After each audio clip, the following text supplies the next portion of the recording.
Good evening, everyone. I am calling this meeting of the Historic Districts Review Board to order. This is our 27th virtual meeting, and today is July 27th, 2021. For our next meeting, we will meet in person at City Hall, and applicants will also meet in person. So I will not be there, but Frank will be presiding. Right, Frank? Yep. Thank you. Melissa, roll call, please. Yes, Chair Rios, Here. Vice Chair Katz, Here. Member Beachside, Here. Member Bienvenue, Here. Member Guida, Here. Member Larson, She's excused. thank you, and Member Roybal. He is also excused. Thank you, Madam Chair, you have a quorum. Thank you very much, Melissa. Are there any changes to the agenda, either staff or board members? Madam Chair, I have one change. I believe it is a request to change the order of, I think it's old business 4 and 5. We've got to do the status review before the remodel request. Oh, okay.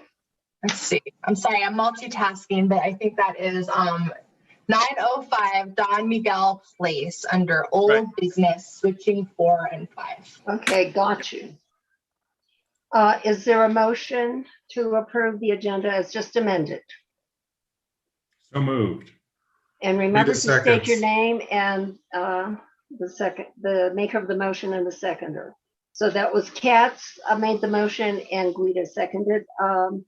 Roll call vote, please. Member Beachside, Yes. Member Bienvenue,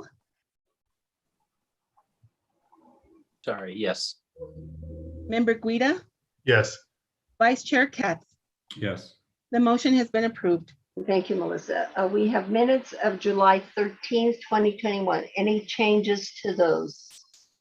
Anybody?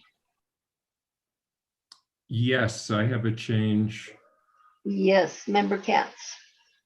on page 9 where member Bienvenue, let me see if I can find it. Oh, it's like the 4th paragraph down. The last word should not be prevented. It should be permitted. Okay, thank you.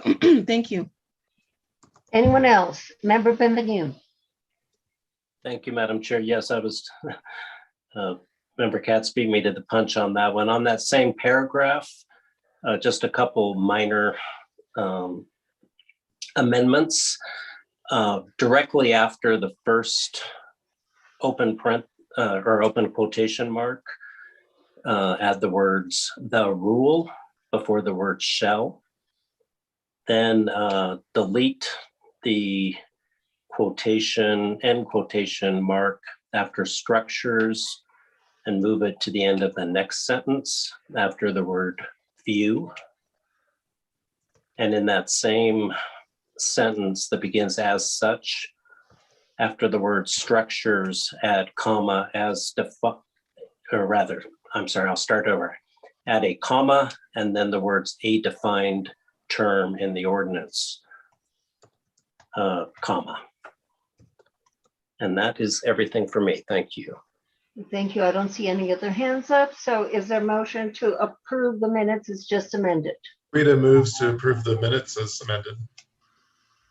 Second is Bienvenue. A roll call vote, please. Member Beachside, I abstain. Member Bienvenue, Yes. Member Guida, Yes. Vice Chair Katz. Yes. And Sally, do we need 4 to pass the motion? Yes. Okay, Chair- Well, wait, I apologize, Melissa. We need a majority of a quorum, which is actually, I think three's going to be enough tonight. Okay, perfect. Madam Chair, the motion has been approved. Thank you very much. Let's see, matters from the public. Let me see if anybody has their hand up. Matters from the public. I don't, oh yes, Stephanie Benenato. Hi, can you hear me clearly? Yes, Stephanie. Okay, thank you. I wanted to thank you all for not going till 3 o'clock in the morning at your last meeting. Although I'm sorry that it wasn't anticipated that it would take so long, and I do appreciate the outcome of that first case in particular. I have to also point out the incongruity of saying on that third case that it was a non-conforming structure and you can't continue non-conforming structures. But again, the fence on Burger Street was down. It was a low picket fence. It was gone for a long time. Coyote fence got red tagged, then a high slatted fence, and then suddenly the low picket fence, a non-conforming structure, was back again. So I don't really understand. It seems to me parallel cases why one has one outcome, one has the other. And then I heard you discussing last time that it took a long time, that these meetings are taking a long time. And I have to say, one of the things I've noticed in the past few years is that, excuse me, that staff participates as a co-equal, and that it's not just about saying, here's the facts, or no, this, that you don't have that fact quite right. It's about reiterating their opinion. When I think they've already stated the opinion in the report, they've probably gotten to state it verbally at the meeting. And then I think they should allow the board to deliberate unless they're actually called upon to, give input. Thank you. Thank you. I don't see any other hands in reference to public comment. Staff, do we have anything under communications? Madam Chair, Sally? I think you already noted this, but just for everyone's benefit that's now here, we are going to be conducting meetings in person starting on August 10th. We will have our new Historic Preservation Division manager there, I think, on August 10th. That's Carly Picarello. She's great. She's already been getting a little training before she's even officially on board. So she's highly motivated, and she's going to be a great liaison for you. And I think I will also have my colleague Mike Prince there because he's going to fill the gap, as we are also in the process of hiring 1 or 2 more attorneys right now. So a lot of changes in staffing and in venue.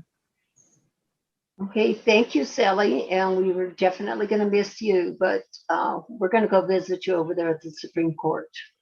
And we really Excellent. wish you the very best. Thank you.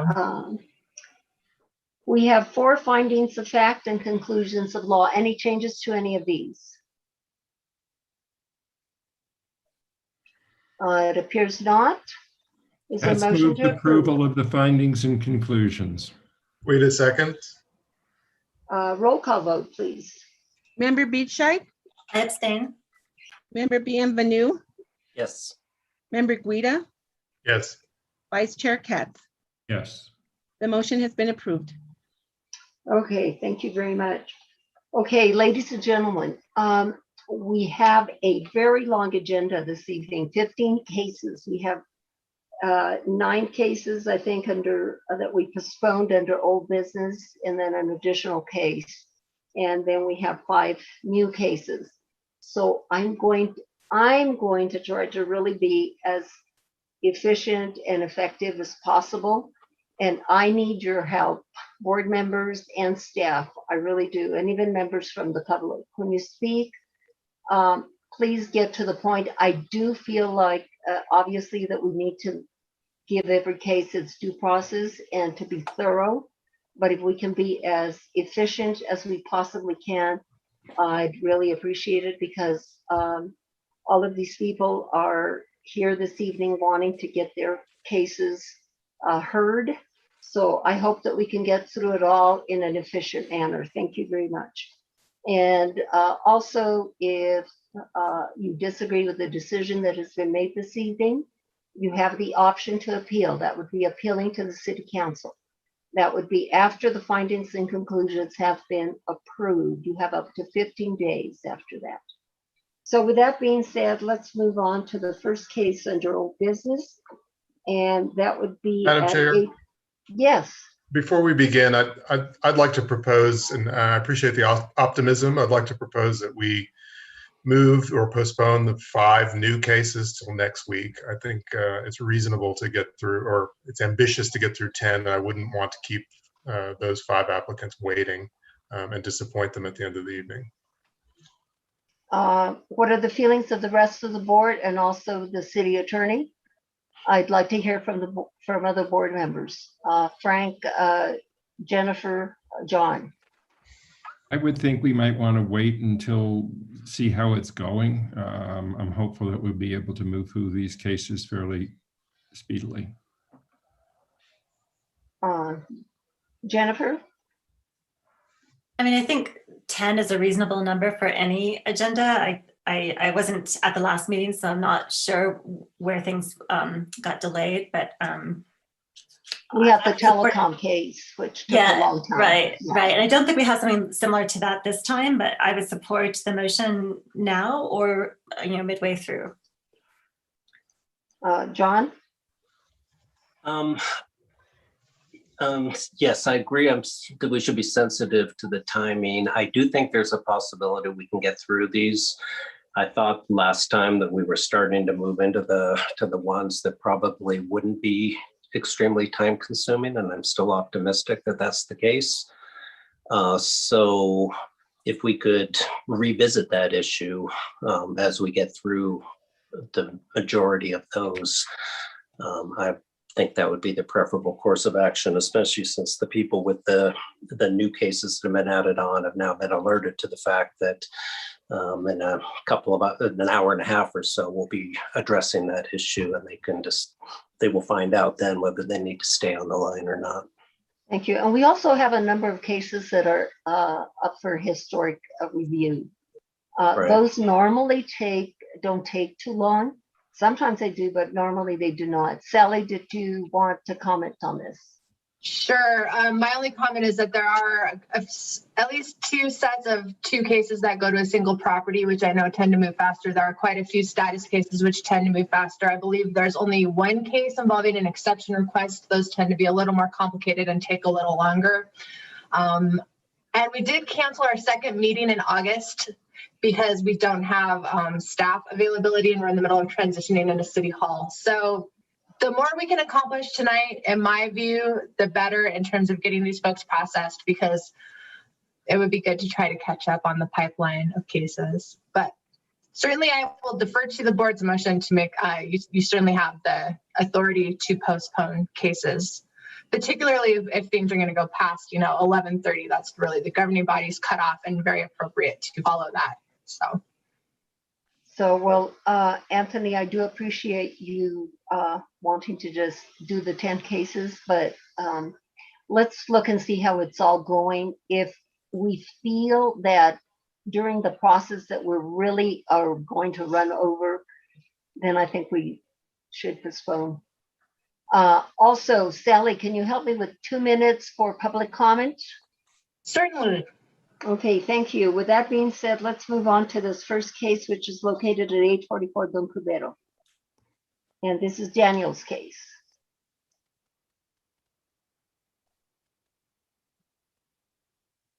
Daniel, are you with us? Oh God, excuse me. I don't know who that is. Yes, Madam Chair, I'm just switching on my camera. And I'm just setting things up. I apologize for the delay. And for the record, I'll just note that our applicant, Steve McCormick, is present. Can you see my screen? Yes, thank you. Okay. Don Cubero, we have visited this case a number of times now. Most recently, there was a discussion about a remodel that was postponed.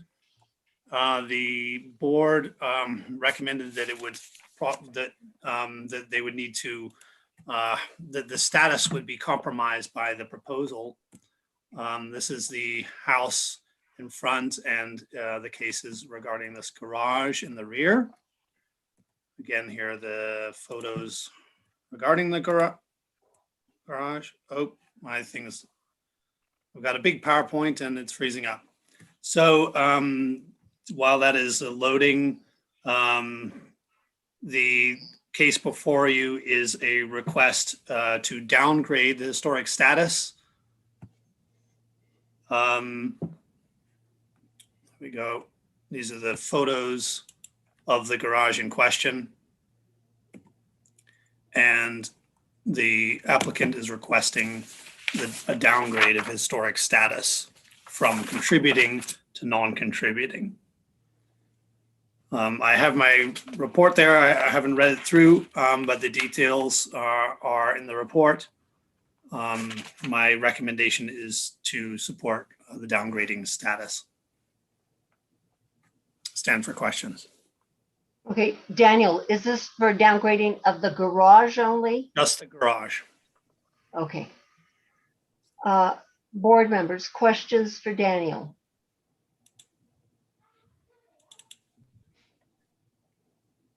Member Benvenue.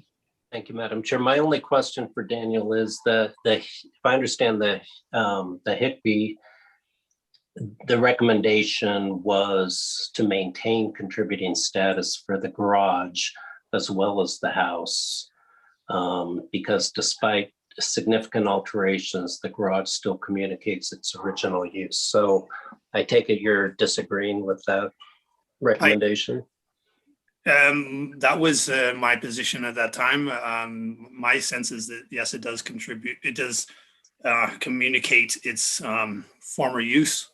However, the board did draw attention to numerous changes in the roof line, the windows, so that a downgrade could be necessary in light of those changes. Thank you. Member Katz.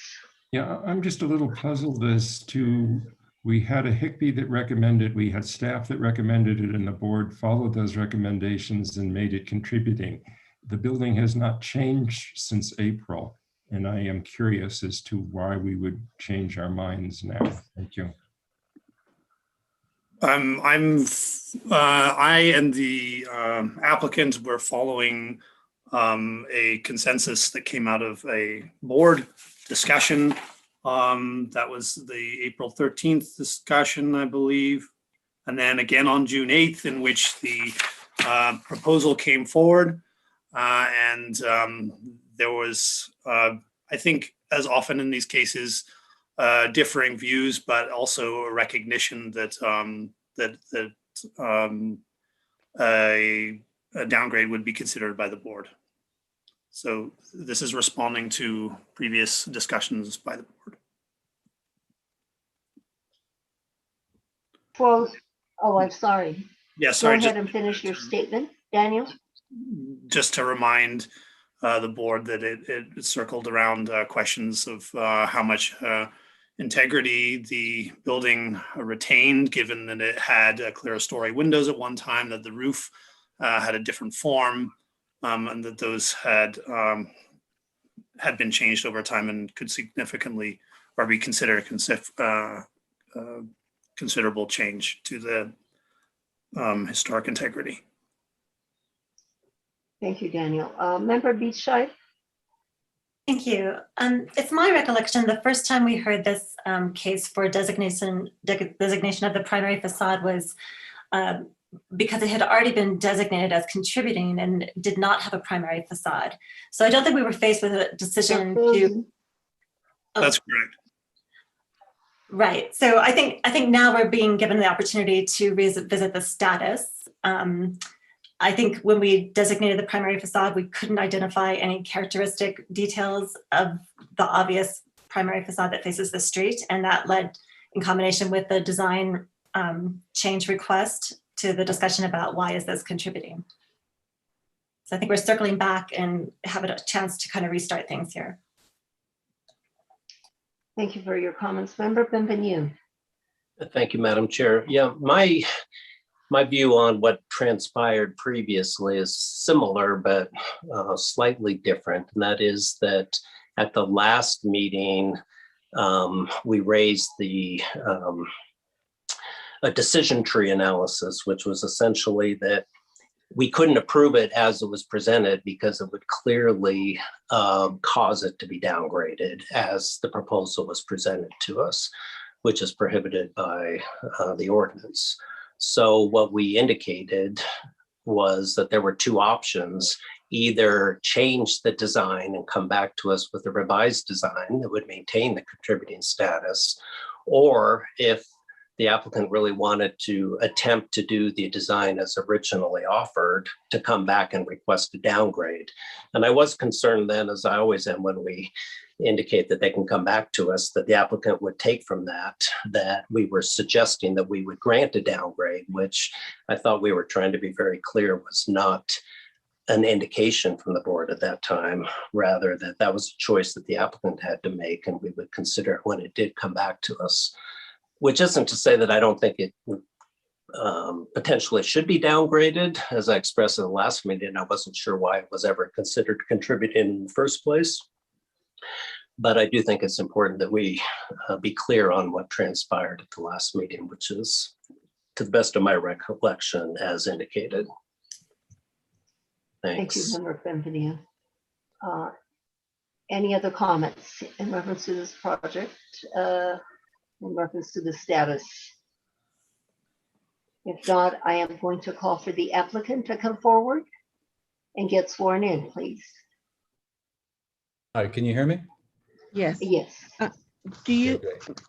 I'm going to swear you in. Do you swear under the penalty of perjury that the testimony you're about to give is the truth, the whole truth, and nothing but the truth? I do. Thank you. Please state your name and address for the record.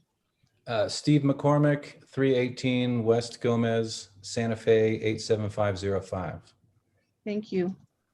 Good evening, Mr. McCormick. What are your views in reference to the status of this garage? Well, so I think the board has summarized what's transpired correctly. And what we are pointing to really is the history of remodels on this structure. The thing is just almost not at all like it was originally built.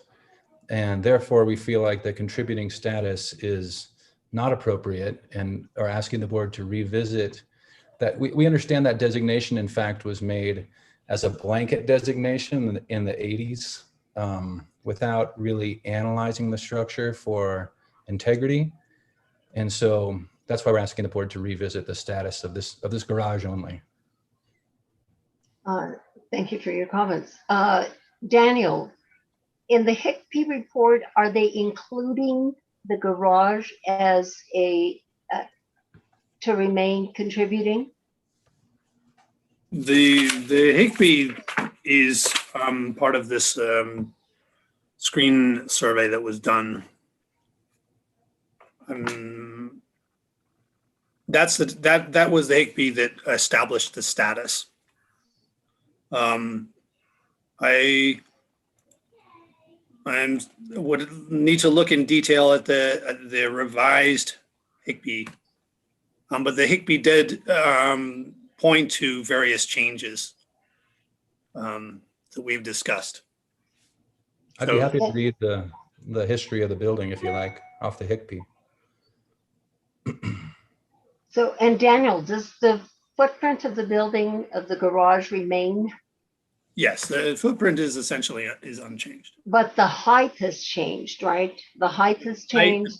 And Parapet, that, there used to be windows here. There used to be windows on the side. The parapet was lower. The roof drained in a different way. So there have been a number of changes. Obviously, this door is not original. The openings are probably original, but the overall appearance of particularly the roof and the upper portion of the building has changed. okay, thank you. I'm going to open it up for public comment. Oh, Member Katz, it appears he has something more to say. Well, I think the question to Daniel was, did the recent HICP recommend keeping it contributing? And rather than answering the question. If you give me a moment, I will refer to the Higby and get that information for you. It does. Yeah. I just Daniel, did- the HICP report has a conclusion, if you can read that.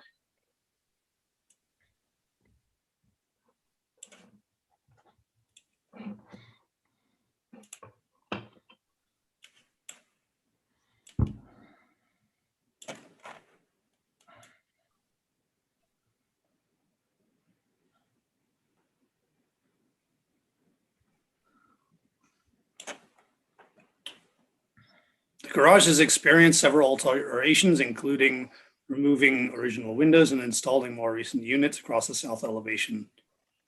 For these reasons, the recommendation is to maintain contributing status for the house and garage and elevate the yard walls to the same designation. Thank you. Thank you. I will move it to public, yes, Member Guida.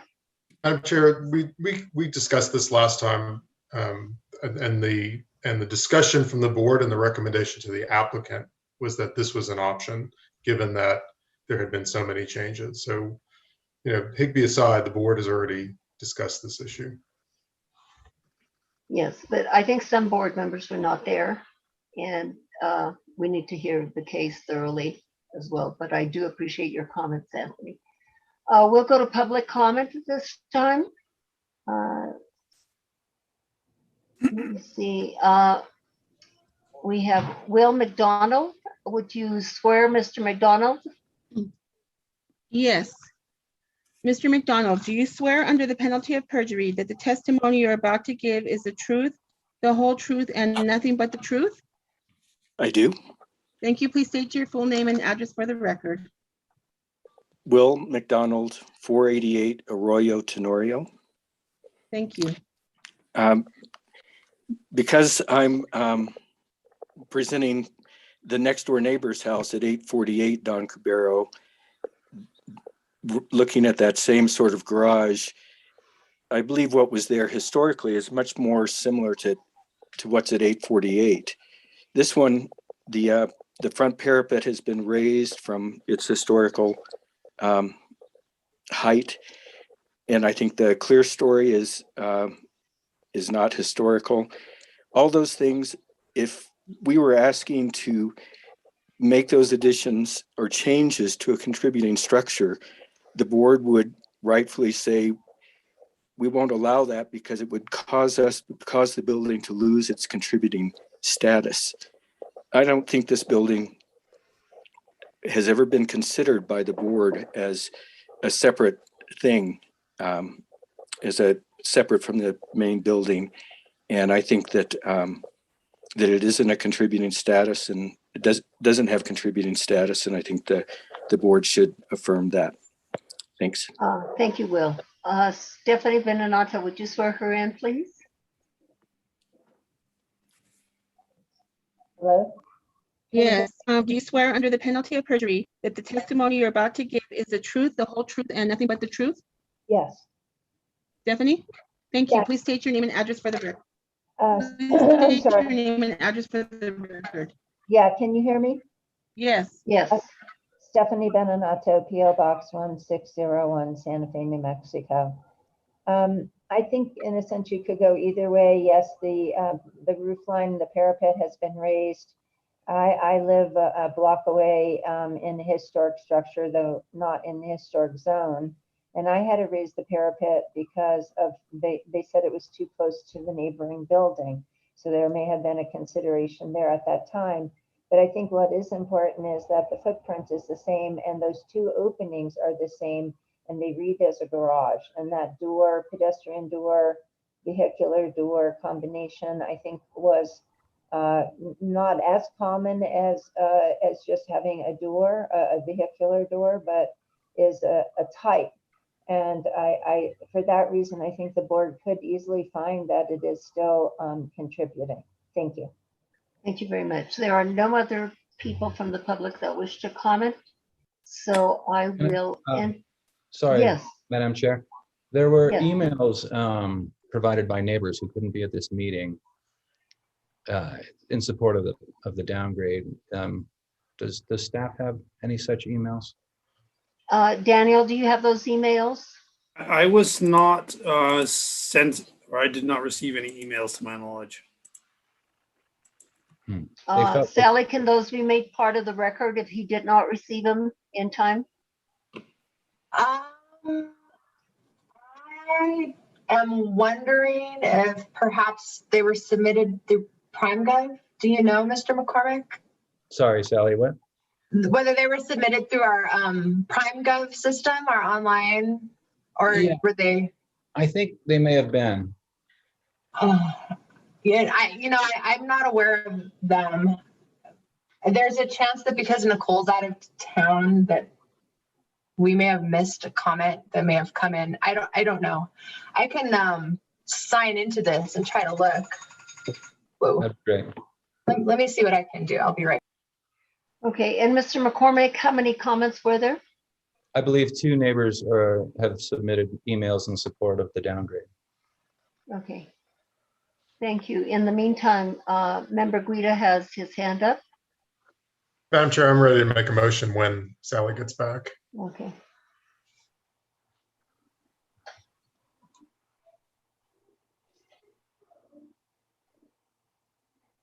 I've actually never extracted these out of here before, so I'm not entirely positive that I know how, but I'm going to try right now, real quick.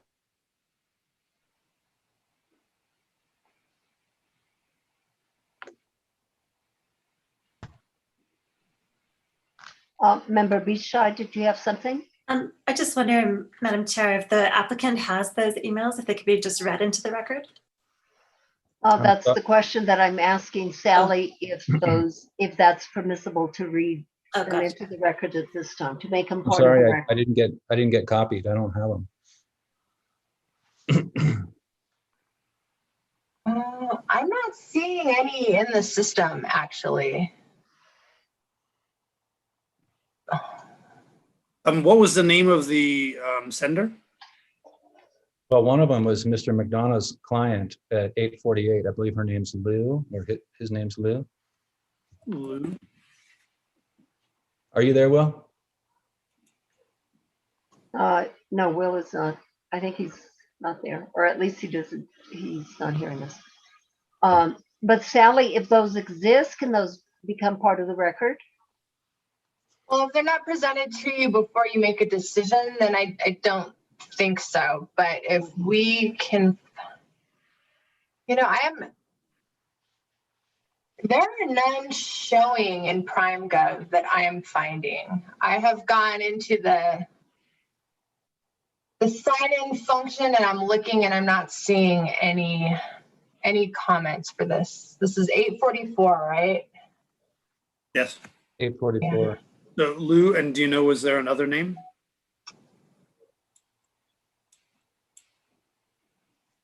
Were you talking to me, Daniel? Yes. Yes, he's wondering about the other name of The the other name? person that I was sent just the getting email. ready to try to get a hold of Mr. McDonough and see what his client's name is. Madam Chair, don't Will wait McDonald has for raised time.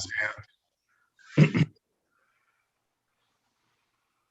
Yeah, we don't seem to have any. Oh, there's updates in Will. PrimeGov. We do have Will? Will. Yes, and so my Sorry for client, interrupting you. Will? my client's name is Lou Ellis, ELLIS. And she's in favor of the downgrade of the building and the neighbors being able to make the changes that they would like there. She doesn't like the ugly garage door, and she thinks it's reasonable. Okay, thanks, Will. I don't have a record of an email from Lou Ellis. Okay, if we do not have a record, then those cannot be put into the record, correct, Sally? Yeah, I mean, I think Mr. McDonald's under oath. So if you would like to, consider his comments regarding his client, I don't have a problem with that, but I don't see any uploaded in PrimeGov. Okay, fine, thank you. Moving right along, I will entertain a motion, and Member Guida has the floor. In case 2021-003832 HDRB 844 Don Cabero Avenue, I move that the board downgrade the garage from contributing to non-contributing per staff's recommendation. Member Benvenue. And Benu, notwithstanding the Hickby seconds. Roll call vote, please. Member Beachside, Yes. Member Bienvenue, Yes. Member Guida, Yes. Vice Chair Katz. Yes. The motion has been approved. Okay, thank you very much. And we'll move to the next case, which is at the same address, and it's also Daniel's case, 844 Don Cubero, You, with Madam Chair. now a garage that is not contributing. So I'm just going to present the proposal, which is based on a non-contributing status.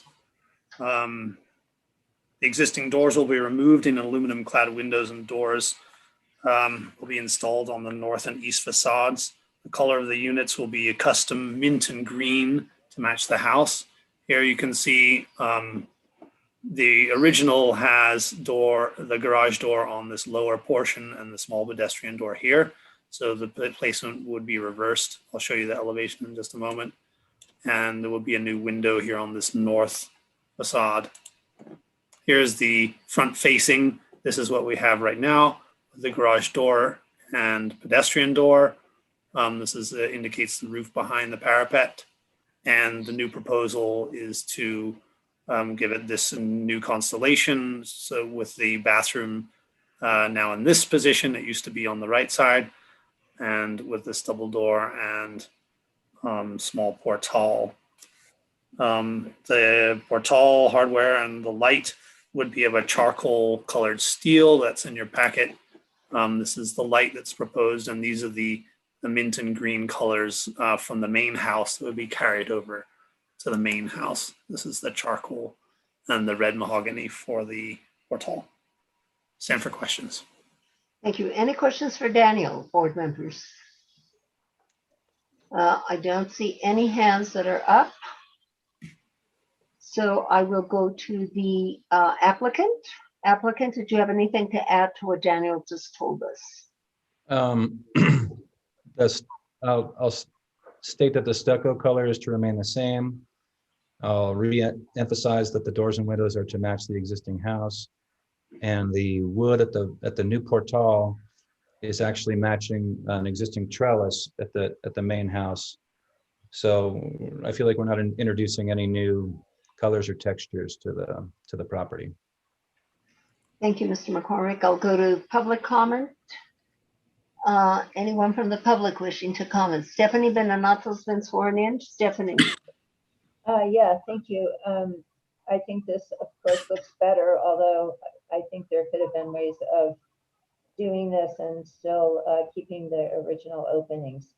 However, my question is, I understand there's some taking of an element and using it for the portal, but I wonder if there's any other portals on this house, on the main house, that this actually is a complementary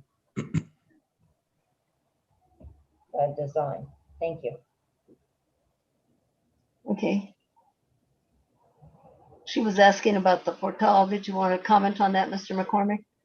Yeah, this new portal is quite small and on a much smaller building. And again, it's adjacent to an existing trellis. So while I appreciate Ms. Benanato's suggestion, I feel like this portal would be better done out of wood as drawn. Okay, thank you very much. I will entertain a motion from the board. Member Beachside?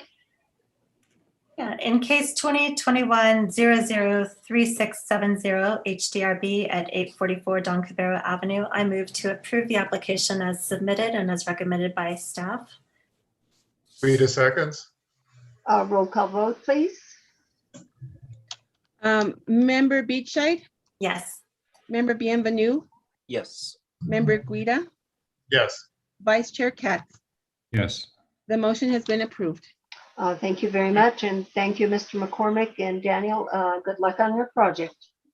Thanks a lot. Next case is located at 620 Garcia Street. This is Angela's case. Angela, would you give us your report, please?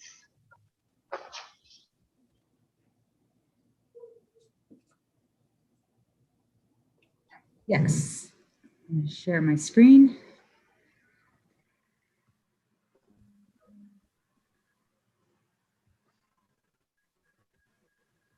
All right. Can everybody see my screen? Yes, thank you. Okay. This case is a historic status downgrade request. 620 Garcia is approximately 1,500 square feet Spanish Pueblo vernacular building designated contributing to the downtown and the East Side Historic District. It's a single-story, low slung with rounded parapets and exposed vigas. It has undergone extensive alterations, multiple additions, and all windows have been replaced. The front east elevation features an irregular array of window types, styles, and materials. And the openings have been increased. It has a rooftop solar structure. This is the site plan. And we're looking at from Garcia Street. This is the front, and this is the actual driveway, room for one car. This was previously this was a portal that was added. This was an original garage on this side. This is the existing floor plan. I'm going to keep reading while you have the floor plan up in front of you. It has a rooftop solar structure atop a bank of clerestory windows. Its 3 feet adobe yard wall has been raised to 6 feet along Garcia. The applicant has requested a downgrade.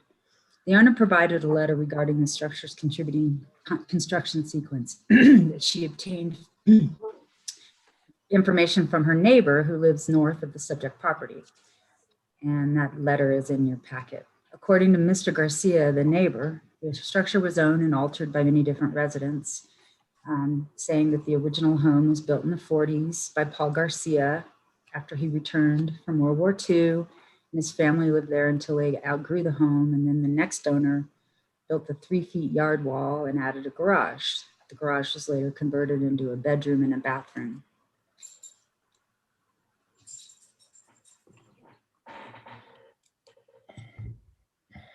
This is the existing east elevation. And to orient you, this is the plate glass window behind the yard wall, which is 3 feet and then jumps up. This is the back mass.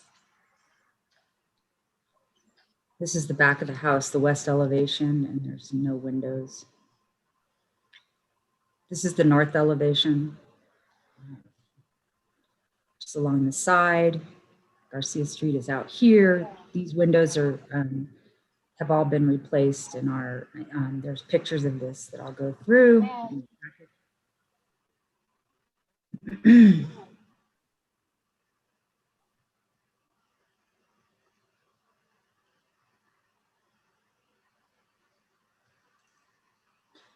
So again, it's the front door. This was an original, this was a portal that was filled in, and behind this wall is inside a little portal, and the front door is back there. So that's been altered to the point you're not quite sure what that is, but that the front door lies over there behind the portal. This is what faces the street, this large plate glass. And then I'll go through more of these pictures to show you its alterations. This is on the north side of the house, perhaps was an original front door. It's not clear, but you can see the windows and this treatment of the windows. This has been replaced, significantly altered. This is the solar equipment that was added, the clerestory, that's visible from Garcia Street. This is the west-facing wall that borders the neighbors, and the applicant has provided the labels on this as well. Thinks that the gutters were added in 2000.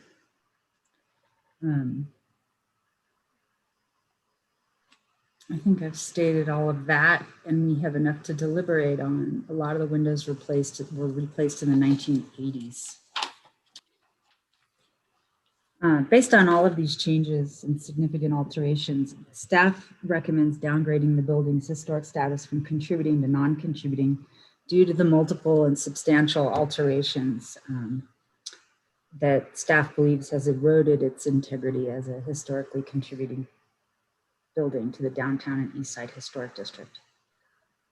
That concludes my report. Thank you. Angela, would you agree that there is, that the original footprint of this building cannot be identified?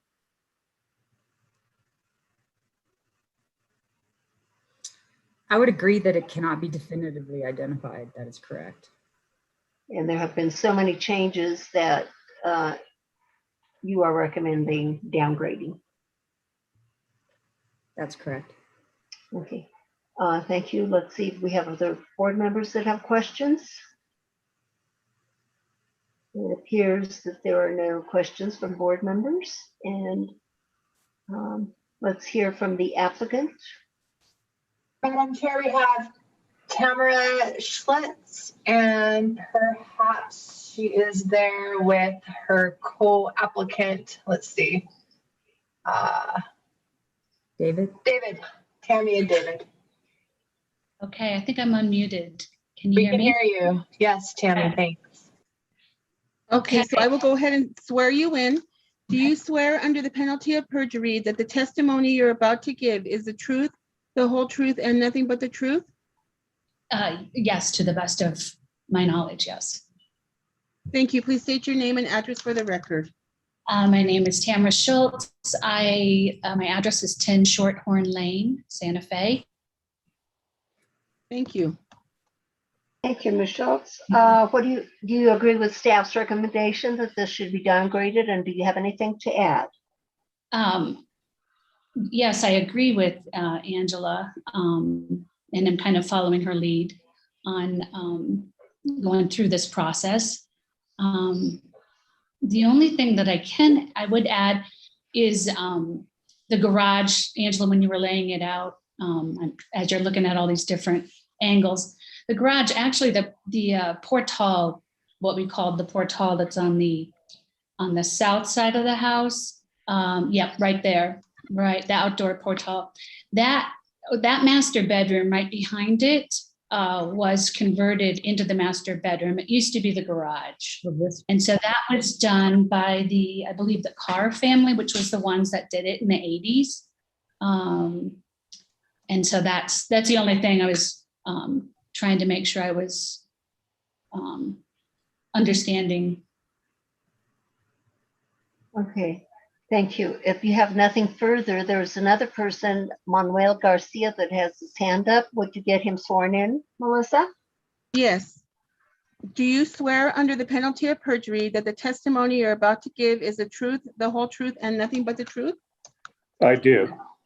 Thank you. Please state your name and address for the record. My name is Manuel Garcia. I live at 618 Garcia Street. I am the neighbor immediately to the north of 620. And I just wanted to clear for the record that a lot of what's in the letter from Jake Garcia is not accurate. I don't have a problem with the downgrade of the residence. I do wish that you keep the east facing wall and the north facing wall as contributing, as those have been there for all of my life. So I know it's been there at least 50 years as I grew up here. So the other thing that I'd like for the applicant to look at and consider, I know they just redid a roof, and I would like for them to address the drainage, as the roof drains right into my driveway, and during the cold wintry months, my driveway gets completely slippery, and I know it's not up to code, and I wish the code enforcement or whoever did the permit would have paid attention to that and watched it when they just redid their roof. So that's what I have to say. I think the front wall, east facing, and the north wall that adjoins to my property stay as contributing. That's all. Thank you, Madam Chair. Thank you, Mr. Garcia, very much for your comments. Daniel, are the walls part of this application as well? Angela will answer. I mean, I'm sorry, also okay. known as Angela. Angela, I I- apologize to you. Angela, are the walls part of the application? The walls are part of the historic status of the house and the structures. And were you indicating to downgrade the walls as well? Given their changes, yes, along with the building. Okay, and I'm sorry, quickly reiterate the changes because Mr. Garcia just indicated that he's lived there over 50 years and that the walls have not changed. Can I speak, Madam Chair? Yes, please. Okay. One of the issues that we do have with the house is right there, what Angela just pulled up, that little short wall. The service is very old on the house, and so we have to put a new service in. And, unfortunately, we looked at every angle you could put it in. There is no other place to put it. So the P&M came out and they're going to request that that front wall is moved or removed because it's not, they're not to have a wall in front of it. So that section right there in front of that plate glass window is the one that we are going to have to address. Thank you. Also, in reference to the drainage that Mr. Garcia brought up, that is not within the purview of this board, but I would imagine that you would, as a good neighbor, you would address that once you get your building permit. Yes, I certainly will have it addressed. Okay, thank you. We have another person from the public that wishes to comment. Stephanie Beninato, she's been sworn in. Stephanie. Yeah, I would agree with Mr. Garcia to leave the walls as contributing and even maybe the east facade. I didn't really hear that east facade right there was changed greatly at all. And plate glass, again, is and can be historic in from the 60s. And I've seen where meters can be put in a wall. And those are gas meters generally, but I'm wondering if an electric meter or box could be put in the wall as opposed to removing the wall totally. Thank you. Thank you for your comments. Board members, do you have any questions or comments? It appears not, so I will entertain a motion.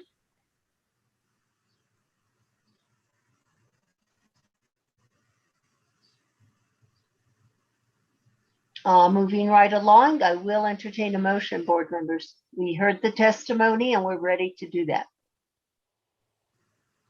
Member Benvenue. Thank you, Madam Chair. I will move in case 2021-003847 HDRB 620 Garcia Street that consistent with staff's recommendations, the historic status be downgraded to non-contributing. And excuse me, are you including the walls? Yes, the entire as applied for. Yes. Rita seconds. And Rita seconds. Roll call vote, please. Member Beachside? Yes. Member Bienvenue? Yes. Member Guida? Yes. Vice Chair Katz? Vice Chair Katz? I'm sorry, no. No. Okay, Madam Chair, the motion has been approved. Thank you very much. Thank you very much. Appreciate what you guys do. Alrighty, we will move on to the next case. And I'm not sure who is here for Luna Design Build. If either Daniel could tell me or you could raise your hand over there in the attendees column so I can bring you over to our panel. Okay, this will be Daniel's case, and let's see. It's at 905 Don Miguel Place, and that was number 5, but we're moving it to number 4 as approved earlier. And this is for a historic status review. And Sally, do you have the people that you need to Yes, put on Madam your Chair. attendees? Either Sam or Adam. I have Adam Freed here for the applicant. That should be him. So we're good to go? Daniel, Evangelist. may we hear your report, please? Thank you, Madam Chair. We're talking today about 905 Don Miguel, which is in the Downtown and East Side Historic District. Here are some various representations. The HCPI is an old HCPI, so we've augmented based on our observations without going into a full HCPI. This is a status review case. The building is in quite poor, or was in poor repair. It was red tagged because they did repairs, and now is up for a status review. This is the view from the street, from the HCPI, this very prominent wall right on the street, which has been since repaired or restuccoed, but not changed in appearance. The building has seen only minor changes to its overall form. There have been no additions. You can see that in the 1980s Higbee, this portal was freestanding, and then the wall was extended slightly so that this post ended up going onto the wall. Oops. Here you can see the side elevations. They are very functional in their layout. The windows are all non-historic. This is the wall facing the street in plan. This is the north wall facing the back of the house here. And some more photos to give you an idea. The building was had exceeding or extensive water damage, was in very bad condition. The changes that have been made are basically repairs. So what you're looking at are newly painted windows and posts, but it still retains these little lintel features in the front portal. Just to go back, we're talking about this portal here. From looking from the rear, there's a portal here, a low wall. These also are presumed to be original to the structure. They have been repaired, but the essential form remains. The door at the rear here is a non-historic door. The windows are non-historic aluminum doors. They have been replaced, but we're dealing with the status of the building before the red tagged renovation. This is again the rear portal and wall. The posts are the original posts, but they were badly rotted and have been saved from further rot. Excuse me. Here we see that one window, this is a window that was present a year or two ago. It's obviously a non-historic window on this west facade, which has been changed, but that's a slightly separate matter as we're looking at the status. Here, looking at the 1992 Higbee as compared to today, you can see there have been some small changes. Again, here the wall that was extended to meet this post, and what was once a window here at the front has been since changed into a French door, not by the current in the current last work, but previously since 1992. The situation here on the side, there's a wall going with a gate leading into the rear of the property that is essentially unchanged and is presumed to be a historic wall and gate. The recommendation is that the structure be made contributing. Going back to this review here, because of the loss of historic windows, changes, general lack of visibility here on the side and lack of much of a design concept. The staff recommends limiting the primary facade designation to 3A and 3B, which is this entry portal. Again, we're talking about this wall and this wall to the right as primary facades, including these little details and the portal. I stand for questions. Thank you, Daniel. Board members, any questions for Daniel at this moment? It appears not. We will call in the applicant. And if the applicant has, who is the applicant? And applicant, do you have anything more to add? The applicant is Adam Freed. And we'll just need to swear Mr. Freed in, please. Can you hear me? Yeah. Yes. Great. Do you swear under the penalty of perjury that the testimony you're about to give is the truth, the whole truth, and nothing but the truth? I certainly do. Thank you. Please state your name and address for the record. Adam Freed, 3996 Old Santa Fe Trail. Thank you. Thank you. Mr. Freed, you heard Daniel's report. Do you agree with it? I agree entirely with it, yes. Okay, and did you have anything more to add? I don't, particularly for this segment of the two discussions this evening or cases this evening related to this property. We are just addressing the historic status. Correct. And you really can't go into the other case right No, at the no, moment. exactly. That's what I'm pointing out. Daniel's very accurate in his assessment. Nothing was changed in terms of footprint or design whatsoever on the property. Okay, thank you very much. I'll open it for public comment. Anyone from the public wishing to comment? Stephanie Beninato.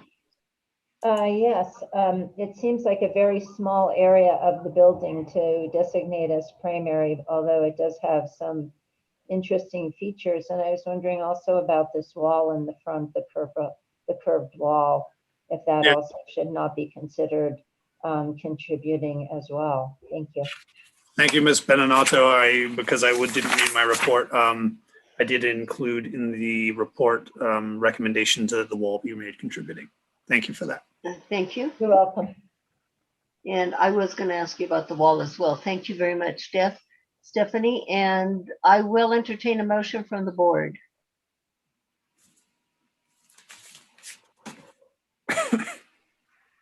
Moving right along, Member Benvenu. I'll make a motion. Make sure I got the right case. This is case 2021-003-835 HDRB 905 Don Miguel Place. I move that staff's recommendations, consistent with staff's recommendations, that the house and wall be designated as contributing, with facades 3A and 3B designated as primary. That's would second. A roll call vote, please. Member Beachside? Yes. Member Bienvenue? Yes. Member Guida? Yes. Vice Chair Katz? Yes. The motion has been approved. Thank you. We're going to go to the next case at the same address, 905 Don Miguel, where they want to make some changes. So let's hear that report, Daniel. Thank you, Madam Chair. Just going to the next slide, which is blank. So here we are at the remodel. Again, some of the changes have already begun, but we are now seeking approval for those changes. This is a Spanish Pueblo revival style built-in house, built in 1949. The applicant proposes the following items. One is to replace the window number 1, which will be a divided light single casement window, aluminum clad, colored dark bronze. This is the installed window. Then we have window number 2, which is this window over here. Replacement as a single casement, double casement window, in the same material and color as above. Number 3 is to replace the single fixed window. You can see that the size is to be changed and adjusting to accommodate a header. Item 4 is to re-stucco the house and walls in El Rey Cementitious La Modena, which is this color. Item 5 is to repaint the portal post screen to match the existing. You can see this is the proposed green color. Item 6 is to refurbish the portal posts which had been rotten at the bottom and to set them on the brick pedestals. This is at the rear of the structure on a non-primary facade.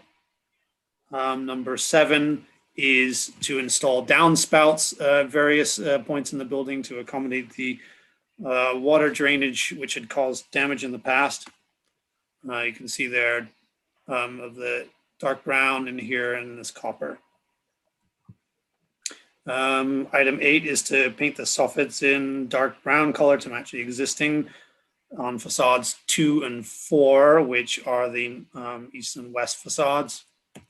And finally, number 9 is to oil these wood posts. And finally, install lighting. This is an example of the light. Stand for questions. Thank you, Daniel. So was the applicant red tagged? He was going forward? Or yes. The owner Red was tagged. going forward because That's they put correct. in 2 windows and then the rotted vigas. The rotted viga, I'm not sure what you mean by the vigas. They were repainted. Yeah, so it was red tagged. Some of the work is incomplete at this time, so the applicant is seeking approval for the red tagged work and the remaining proposed work. Any other questions, board members?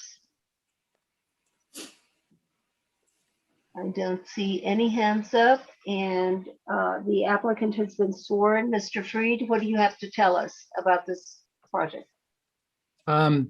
I was hired by the property owner early fall of 2020 due to, I guess it was mid-fall. The house had been suffering from disrepair, deferred maintenance, primarily due to poor stormwater and groundwater attention management, as well as plumbing leaks. To the extent that stucco was falling off the house, there were no gutters. There was no roof drainage accommodation aside from rudimentary efforts. The copper gutter in the front that was shown, that was indeed in place, but was only in place down to the first angle at the top. And so all the stucco below that angle had been decimated. The posts in the back were retained, but the bases were, it's astonishing that rear portal had not just collapsed. So the effort was to retain the posts and keep them above grade by cutting the rotted bases and building up brick pediments to support them. The window that was changed in size was plexiglass, was broken, which you can't really tell in that picture, but you can sort of tell that the upper lateral trim is bowed in the middle, and this was because there was it was a plexiglass window that someone had installed without a header, and it was crushing the window opening. Had no support whatsoever. So the effort was to accommodate a header without having to open up a large wall section, and therefore the window was shrunken in size. And the stucco, as I mentioned, was in moderate to severe repair, needed repair, with cold weather and weather in general approaching, while acknowledging that the absence of approval was inexcusable. It was felt that getting this ready for winter was just very important. Again, acknowledging improper attention to the right way to do things. It felt like an emergency situation. Aside from that, nothing was done to change, diminish the visual significance or appearance of the house. The colors that we painted with were matching exact colors that were existing. But there were repairs with wood filler and whatnot to retain the integrity of the home and the integrity of the beautiful trim and portal details that exist around the house. Thank you, Mr. Freed. I do believe that you are improving the house, but remember or tell the owners they do have to get, they obviously do have to get, whether you're in a situation, and I know that during COVID it's very difficult to get a permit because I've heard a lot of complaints from a lot of people, but those are the rules that are in place and we all have to follow them. Indeed. So it would be a good idea for you to relay that message to the owners. But I do feel that this is an improvement. I did see, Mr. Freed, some rooftop equipment. Is that visible from the street? The rooftop equipment is not at all visible from the street, and none of it was added by this current iteration, aside from the mini split condenser, which again is not visible from any other location, a neighbor or the street.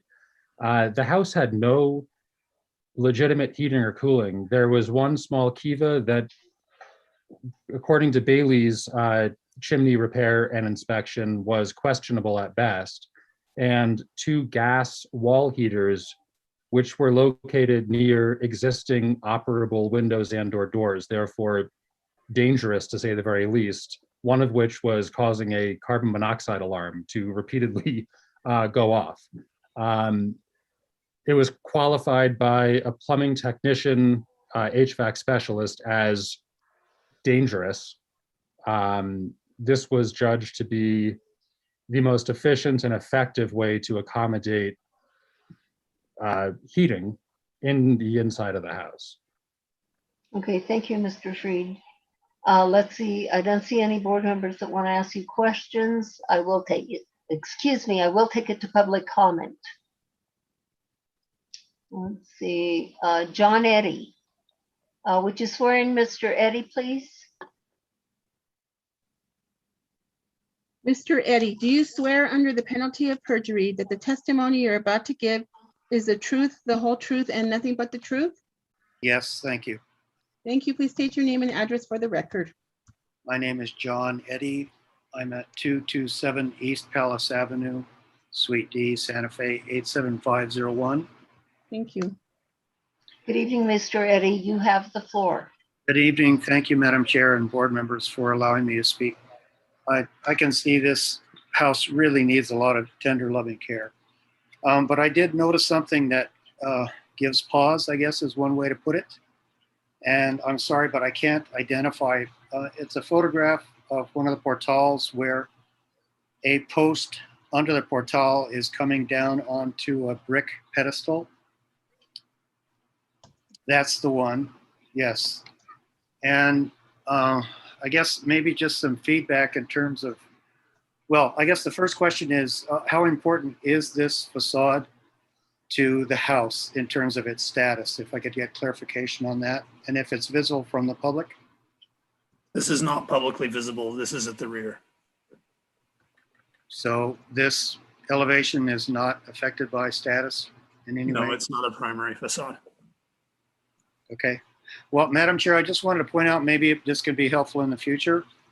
Usually when doing a restoration on a woodwork such as this, the rotted part of the viga post would be repaired in kind only to the degree that the bottom is rotted.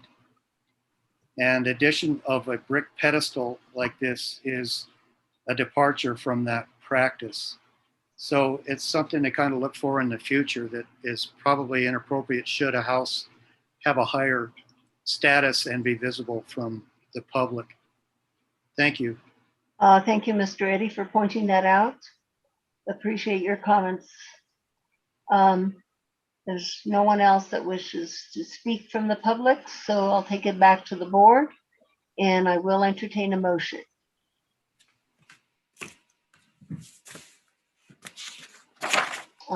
Member Beachside. In case 2021-003834 HDRB at 905 Don Miguel Place, I move to approve the application as submitted and as recommended by staff. Member Benvenue. And Member Benvenue seconded. Roll call vote, please. Member Beachside? Yes. Member Bienvenue? Yes. Member Guida? Yes. Vice Chair Katz? Yes. The motion has been approved. Thank you very much, and thank you, applicant. Next case is located at 335 Camino Cerritos, and this is, I don't know, it says Nicole, but whose case is this? Angela? Yes. Is it your case? I'm going to cover this case for Ms. Okay, Angela, I promise I won't call you Daniel. We all work Sorry, together. sorry. Angela, would you give us your report, please? Yes. Angela, if you want me to zoom around in this report, please let me know. We don't have Nicole's PowerPoint, so we're going to work from the packet materials. Yeah, you know, if you would just go down to maybe the first photograph. So we know, yeah, and because you all already have this in your packet. I'll just summarize it and you'll see what we're talking about. 335 Camino Cerrito is a single family house. It's built in the Santa Fe vernacular style. Rooms and additions were created as the family grew and later as homeowners added on. It was constructed sometime after 1930. And in 2017, it was before you, the historic board, for a status review, and it was designated non-contributing. And then a remodel came before the board in 2017, which was approved. It was the 1,017 square foot studio remodel that was approved. Now the applicant is revising that approval to eliminate a bedroom window on the west elevation, which is the photo you see on the screen, and add a window to the living room of the west elevation, and reconfigure the guest house to accommodate a storage room. Maybe look at the floor plan for this one, Sally, or bring us to the floor plan. There is one. Was that the other attachment? Oh, was it added as an attachment? Okay. That may have been a separate, let's see. Okay. I think So- I've got it right here though. All right. I'm just going to state that it's a reconfiguration to accommodate the storage room and changing the bedroom to a powder room and adding a portal onto the east. Yeah, there's the set of site plans, although it's a little hard to tell. The net result is that it'll be an addition of 84 square feet because of the reconfiguration and changing that square footage. So I know the applicant is Richard Martinez, and if he's needed for to clarify the changes, he can answer to that. But staff recommends approval of this as it meets the general design standards and the downtown and east side district standards. Thank you, Angela. Board members, do you have any questions for Angela? It appears not, so let's get Richard sworn in. Mr. Ready. Martini, hi. Do you swear under the penalty of perjury that the testimony you're about to give is the truth, the whole truth, and nothing but the truth? I do. Thank you. Please state your name and address for the record. Richard Martinez, 1254 Paseo de Peralta. Thank you. Hi, Richard. What do you have Hello. to tell us about this project? Yes. Okay. So this house and carport and guest house came before you in 2017, and we were approved at that time. And the house, the work on the remodeling of the house has been completed, and it's beautiful. I hope you all can see it. Maybe it'll be before you as an award next year. But we haven't done anything on the guest house because there is a great slope from the neighboring house to ours, and we needed to put in some side walls that would retain that. And we worked with Nicole to get that approved by the historic before it was done.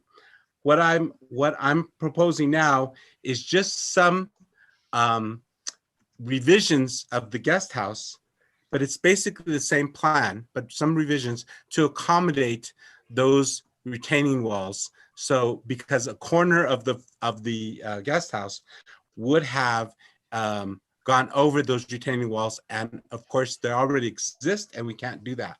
It shows quite clearly on the site plan, which you just saw.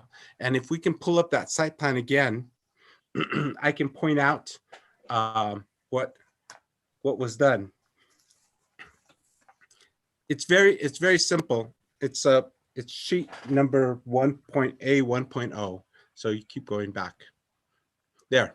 Okay. So on the upper right-hand corner is the plan that you approved back in 2017, and in that plan on the lower right-hand corner is the guest house. And then when we worked with Nicole, we got approval for the retaining walls, which I have drawn in on the upper left-hand corner of this drawing, showing those retaining walls that had to be built in order to retain a big slope that was coming from the neighboring house. And you can just see a corner of the neighboring house is quite close to those retaining walls. And because of that, now the lower middle drawing shows the proposed, now our proposed guest house, which has a corner of it taken out in order to accommodate those retaining walls. And a couple of other changes that I made while I was doing this is that I, in the back of the guest house, there is a studio. The owner is a ceramicist, and so it has its own entrance from the backyard into that studio. And where I had an overhang that you approved last time, now I have a portal that matches the portals on the house. And so I moved everything back a little bit because of the hill, so that I could put a portal instead of a overhang, because you see that from the backyard, it's part of that whole experience and view of the backyard. And so the next sheet just shows your approved plan of the guest house, which, if you go up a little bit, there you go, is in the middle of that drawing. That's what was approved. And then what I'm proposing now is on the right side, and you can see that the corner is pulled off, and up above the studio in the back, you can see that I have drawn a portal instead of the overhang. Thank you. Okay, thank you, Richard. Would you put up the elevations, please? Let's go to the elevations. All righty. Board members, do you have any questions for Mr. Martinez? I don't see any hands that are raised. Let me see. Nope. So Richard, I will take it to public comment. Anyone from the public wishing to comment on this particular project?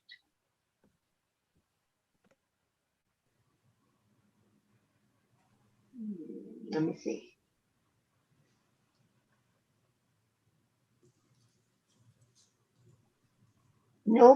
Nobody from the public. So board members, I will entertain a motion at this time.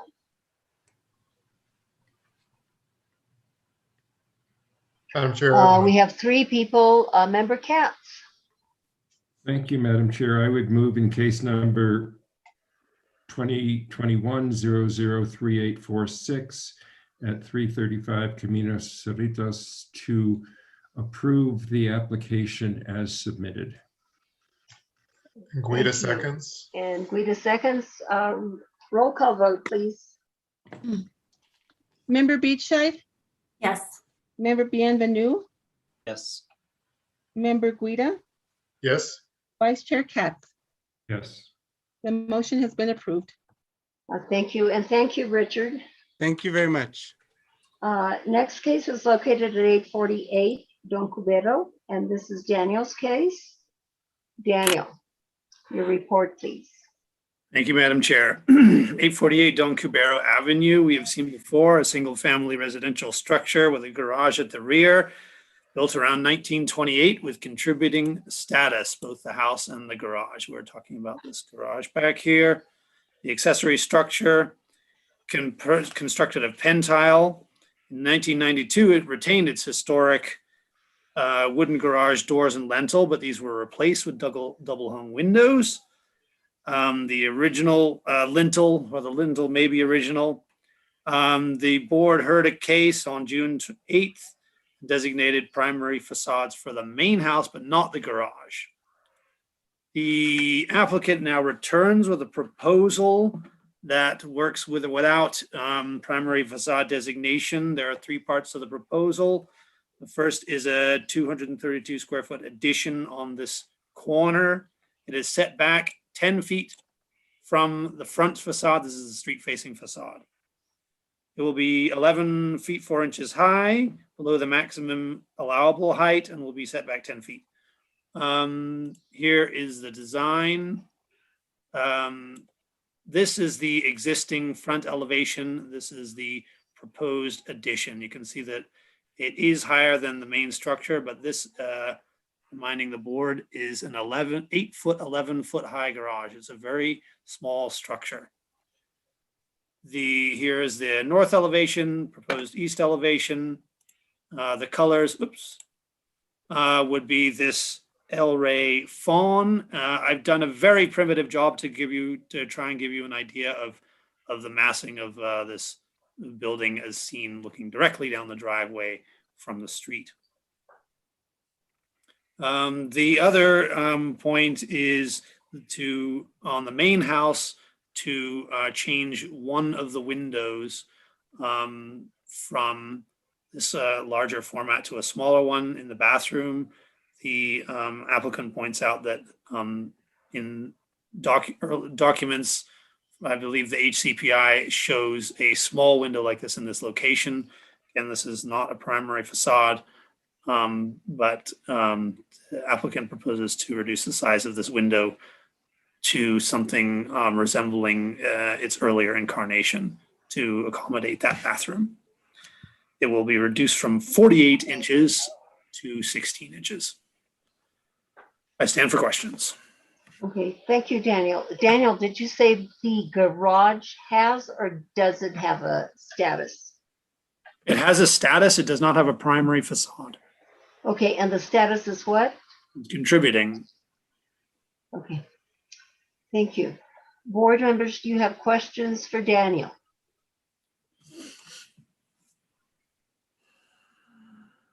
You're very quiet tonight. Okay, we'll go to, I think Will McDonald is Will? Yes. And he's been sworn in. Will, are you there? Will. Well, we see you, but you're muted on my end here. How about that? There we are. We can hear you now. Okay. Okay, Will, you've already been sworn in. What do you have to tell us about this project? That you looked at this building before, and rather than get into the question of the status, just to accept this as a contributing structure and assuming the east elevation as primary. And we would like to put the addition 10 feet back from the primary elevation, as far back as we were able to put it on the lot, which with the alley is considered to have two fronts. So it is going to make this work very well for my client Lou Ellis to use as an etching studio, rather than having to rent space for her artwork. And I think it'll fit nicely here. It'll be mostly invisible. It's all the way back there. Okay, thank you, Will. Let's see, Member Katz. Thank you, Madam Chair. Will, my question is that the additional height on the addition does seem to make it a little bit overwhelm what's there. And looking at the floor plan, it looks like the portion of the addition that's immediately adjacent to the garage is a hallway and a bathroom. Would it be possible to have that lower and then step up to the studio? So the studio would have the size and the heft, but it could be a little bit lower. So it didn't, which is really what you would see from the street. Would that be something that could be done and that you would consider? You know, it could be done. What we have here is an 8-foot ceiling in the studio, and it's a standard parapet height. So it would be a little bit low there, but we could lower it a bit on that one section. The elevation, as you know, is you don't actually see it that way, that it's you see in perspective, and so I think the true nature of it is that it wouldn't be as imposing as it looks in that. Why would it look different from what we're looking at right now? Well, that it's further back so that it, on the angle, you don't see that difference in height. I mean, we could do that if it's important to the board, but I would rather, for the simplicity of building and the expense and the working of the functioning of the roof, that it would be better to keep it all one level. But if it made a significant difference to the board, we could lower that section. Thank you. As you described. Thank you, Will. Member Guida. Thank you.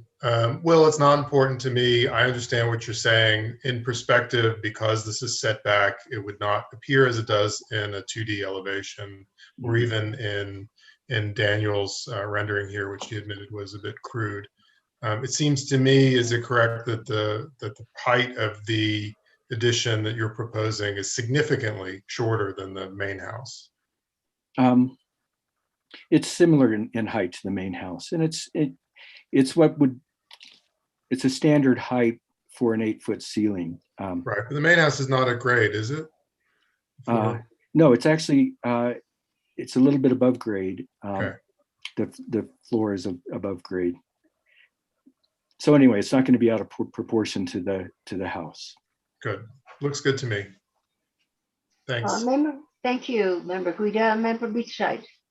Thank you. I just wanted to add that I think the height actually serves to differentiate the contributing structure from the addition. And I think it's a very sensitively done addition. I appreciate that an exception that hasn't been requested here, that the applicant has complied with the rules. And I think it looks good as well. Thank you for your comments. I will go to public comment at this time. Let me see if anybody from the public wants to talk. Stephanie Beninatto. Thank you very much. Stephanie Beninatto, PO Box 1601, Santa Fe, New Mexico. I too echo a member Beachside's comments about the fact that it didn't need an exception, that's 10 feet back.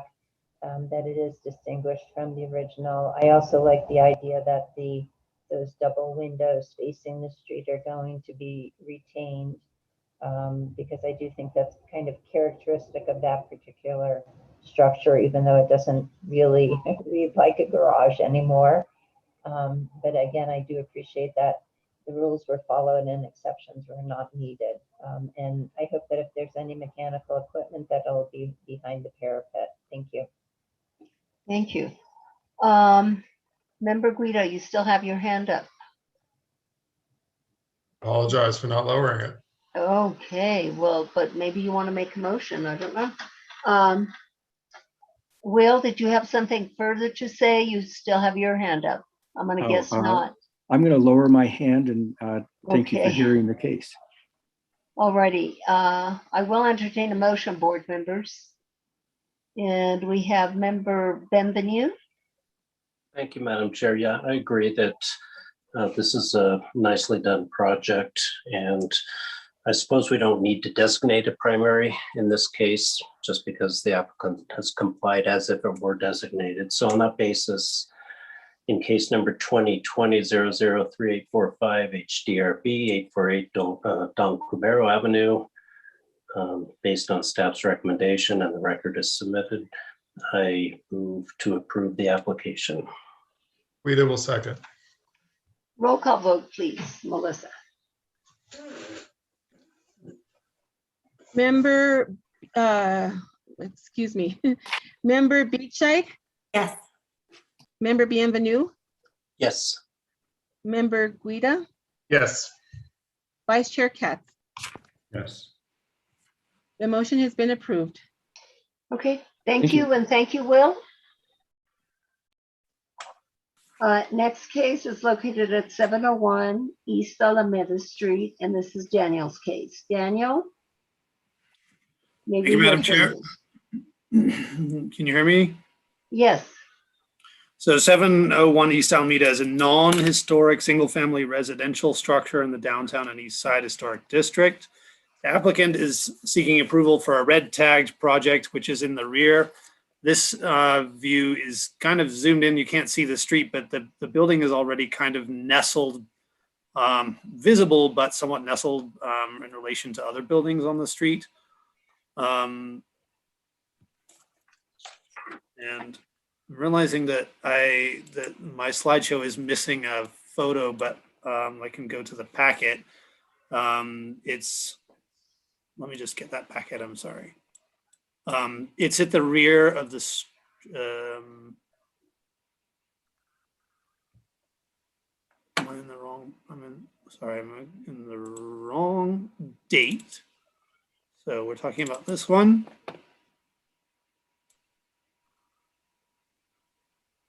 Here's the overview of this condominium situation. This is East Alameda Avenue, and we're talking about this unit here, which, as I said, is nestled back between the other ones. And in the rear, the applicant wants to build this patio cover, a portal. These are the plans that the applicant drew himself. It's a wood structure. And that's the roof. And I thought that I had put in the PowerPoint, this is a photo of the structure. As I said, it was red tagged. And this is what it looks like. It's 10 feet in height, which is below the 15-foot height of the structure. It'll be constructed of pine wood, finished with a natural varnish and a torch down roof. I stand for questions. Any questions for Daniel?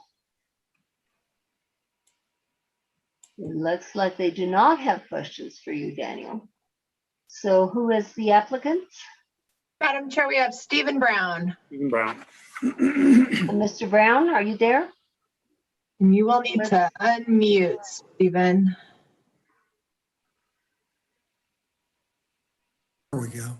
Hello. Now we hear you. Hi. Okay, Hi. Mr. Brown, you need to get sworn in. Okay. Do you swear under the penalty of perjury that the testimony you're about to give is the truth, the whole truth, and nothing but the truth? I do. Thank you. Please state your name and address for the record. Stephen Price Brown, 701 East Alameda Street, number 3, 87501. Thank you. Mr. Brown, you heard Daniel's report. Did you have anything further to add? Yes, I would add that as per the map, the drawing of the property that Daniel showed, this is completely private space. Unless you're coming through my house, indeed through my bedroom, you don't even know that this exists. It's invisible to the neighbors, from the street, and every which way. I would also add that I'm really sorry to have jumped the gun in the construction of the portal, but I was simply unaware of the need to clear this board. Now I understand that quite well. It's been there now between 4 and 5 months.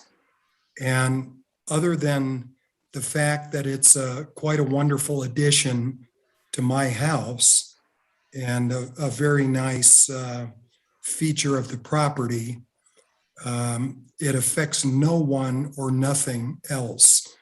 There are fences on 3 sides and the tall building on the other side, and it's completely inaccessible and not even visible from anywhere except from my condominium unit. Okay, thank you, Mr. Brown. Let me see if anybody wants to ask you a question. Member Guida. I have a question for Daniel, Madam Chair. Daniel, Yes. given the red tag process, if the board is approving this tonight, does this still go to Building and Safety for review of the construction?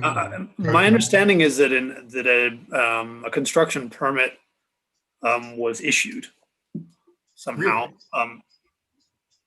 But May yes, I- it does have to go through that process.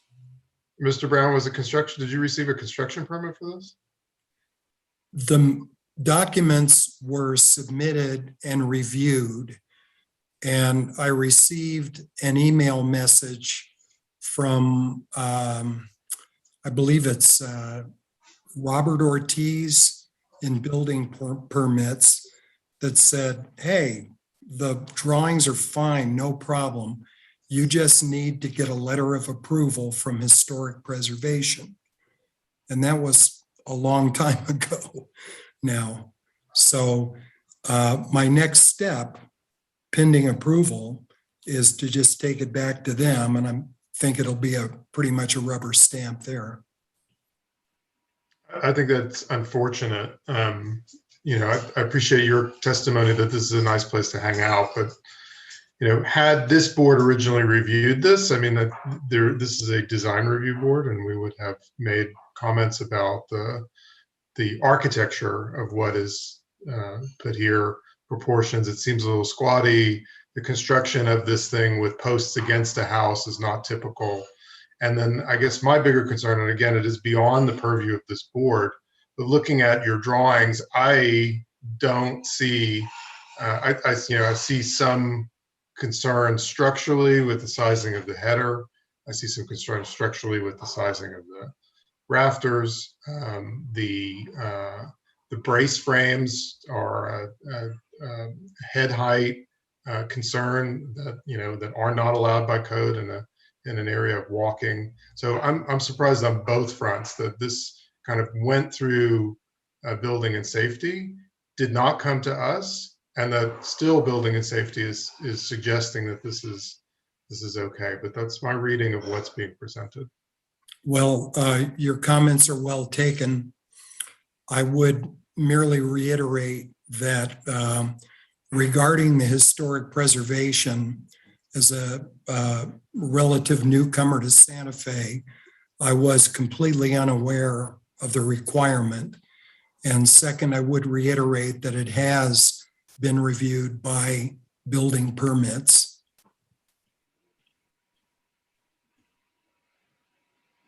Anything further, Member Guida? No, Madam Chair. Any other comments, board members? Okay, I will take it to public comment. And I don't think anybody from the public is going to comment. Madam Chair, we do have John Eddy who would like to speak. Okay, let me see. John, oh yes, John, you have been sworn in. So what are your comments? Thank you, Madam Chair. I would like to very strongly echo the comments just made by Board Member Guida. I think it would be good for the legal to weigh in on this issue of whether or not the Design Review Board can approve a design which is patently unstable from a code point of view. May Excuse me, I'm still speaking, and I've only got 2 minutes. Mr. Brown, Mr. Eddy has the floor, so let's let him finish. Thank you, Madam Chair. I do believe that the structural members of this portal are not sufficient to give it stability over time. And I also worry about the cross bracing being at head height. So, and the aesthetics of this portal are lacking as well in massing overall.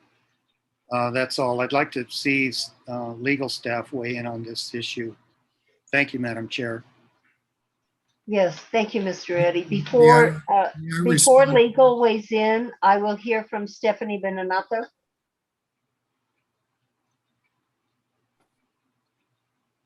Good evening, Stephanie Beninatto, PO Box 1601, Santa Fe, New Mexico.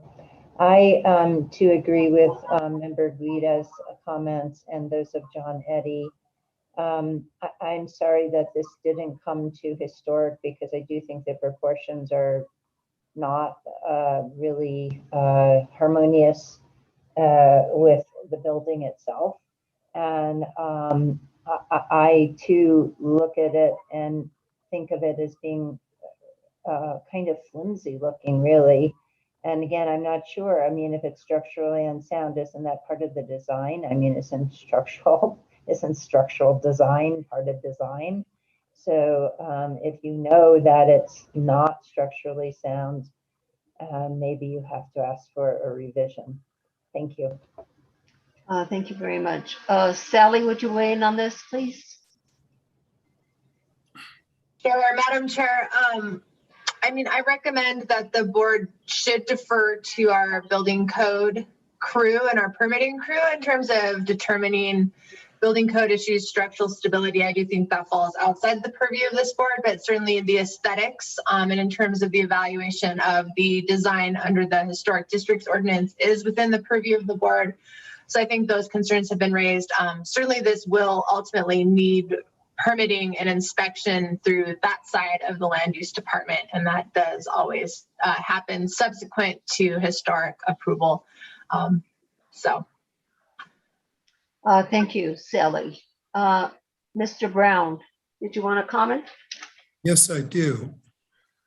There have been 2 comments to the effect that it's structurally unsound.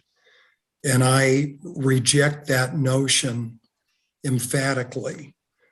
It's anchored, the footings are like 20 inches deep. It is as solid as can be. Secondly, regarding the appearance, that one photo is taken from a 4-foot-high terrace looking down. I don't know what that perspective does to your perception, but there is no way that that is structurally unsound. Secondly, it's the building itself is non-contributing, and this structure is far in the back and invisible from anywhere except my home. It cannot be seen It cannot be accessed from anywhere other than my home. Okay, Mr. Brown, what is the height of it? The other photo shows a better, in my view, it shows a better perspective. I believe in the front, it's 8 feet. You can check the drawings to verify. It's what, 8 feet? Yeah, I believe that's correct. Do you agree with that, Daniel? I would want to look at the drawings. I have in the report, I said 10 feet, but that would probably be at its highest. This is 9 foot. Here it says 9 foot 6 inches to this top part of the roof. Yeah, so I'm just wondering, like underneath the roof, that because when I first looked at it, it does look very, it looks lowish to me. So I'm just wondering, though in the second photo that was shown, it obviously the first photo shows it from, see that photo, it to me looks in proportion. The other photo looks very low to that one. It looks rather lowish. That is taken from 4 feet high on a terrace. So, So okay, this let's hear from photo is Member taken Katz. This is taken from the natural grade, from the standing next. I'm 6 feet tall, and it's 2 feet higher than I am tall. Okay. A very tall person can walk through there with much clearance. Member Katz? Thank you, Madam Chair.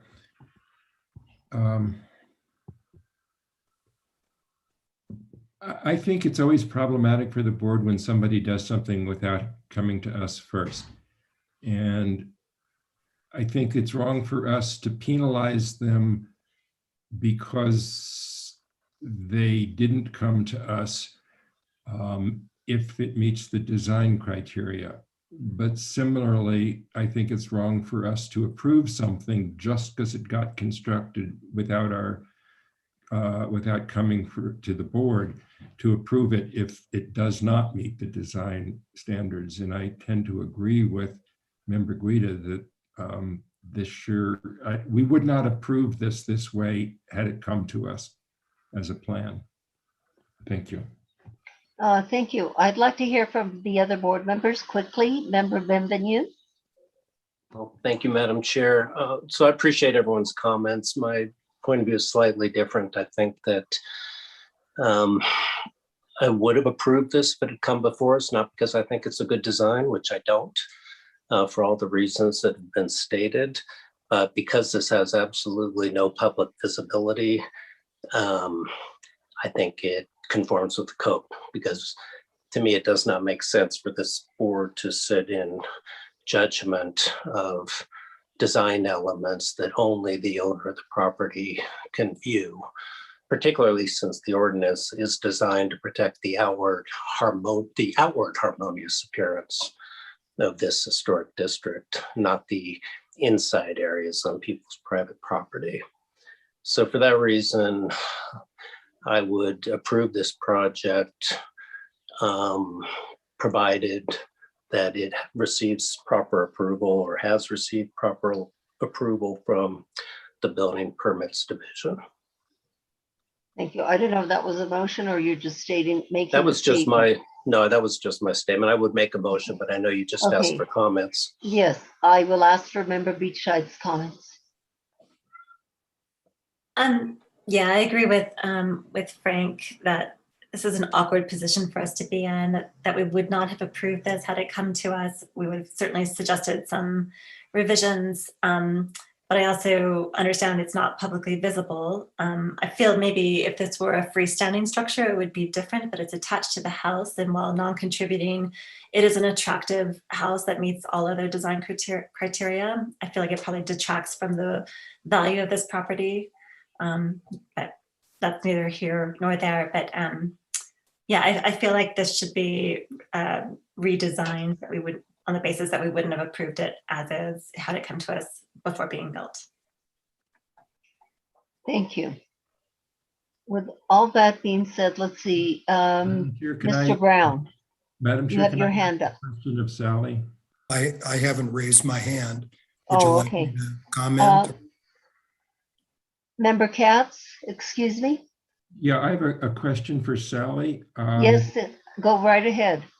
I certainly understand the idea that it's not being visible weakens the fervor with which we would support the design criteria. But my sense is that there is not a public visibility out in the downtown historic district, East Side Historic District. It is in other districts, it's only publicly visible facades that are subject to the design criteria, but I don't think that's true downtown and East Side. And if not, I think we should follow the rules. Can you help us here, Sally? Public visibility is a little tricky. Member Katz, members of the board.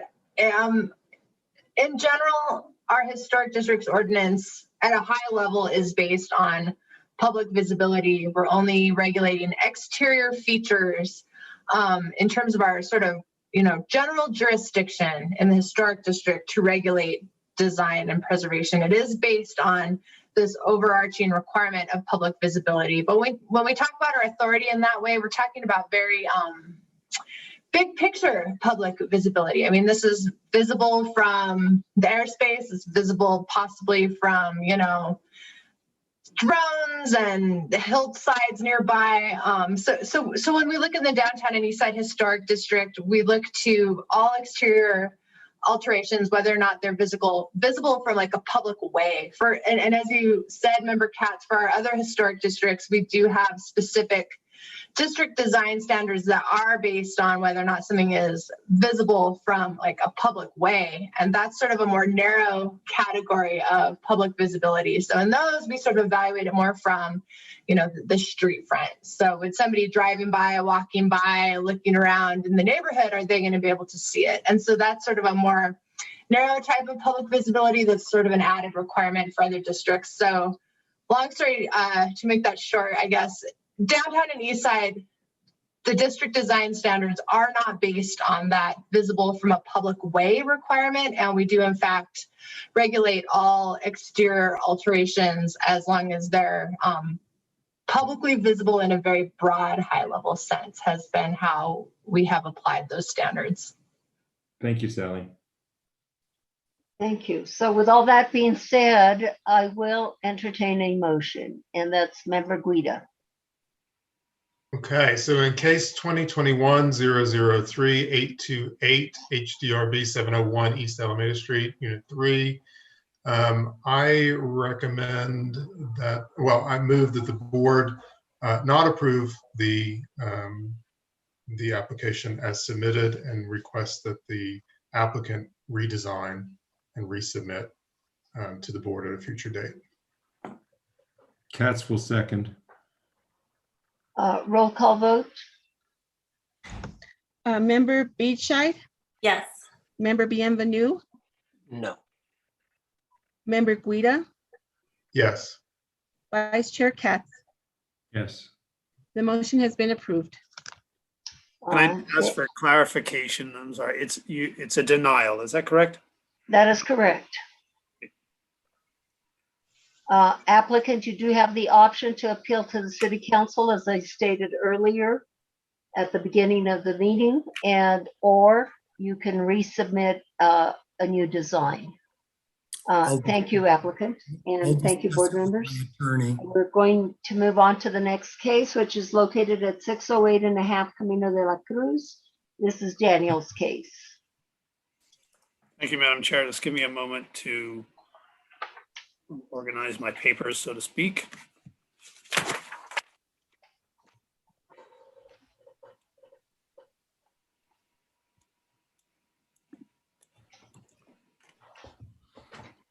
(608.5 Camino de la Luz). It is a Spanish Pueblo Revival style single-family residential structure constructed around 1950. If you have a look at this map, you'll see it's quite far off the street. No public visibility from here, as you see from a drone. There is some visibility, but the public doesn't see it from the right of way. It has non-contributing status. Its windows are all non-historic aluminum sliders.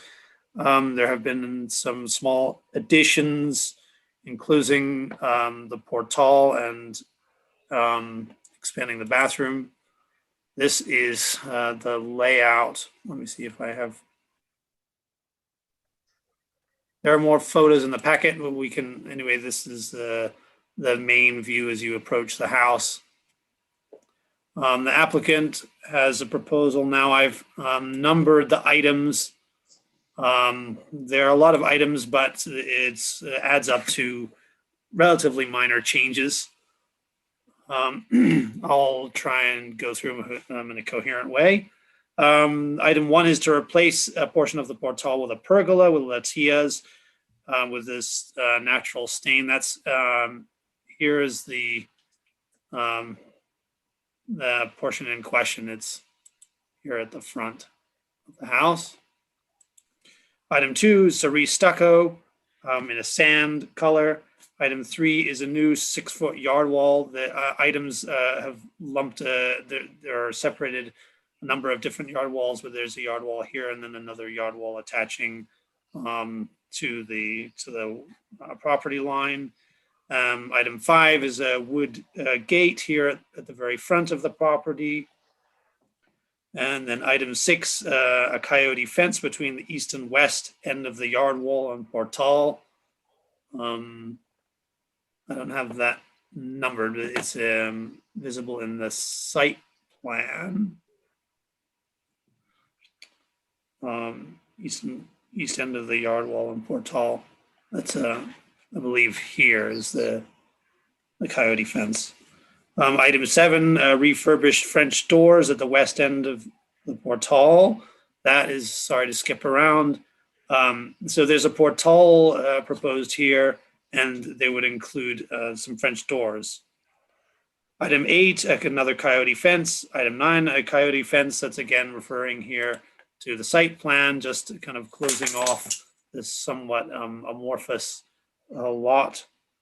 Item 10, a wooden deck on the north side of the house. That's here in the rear.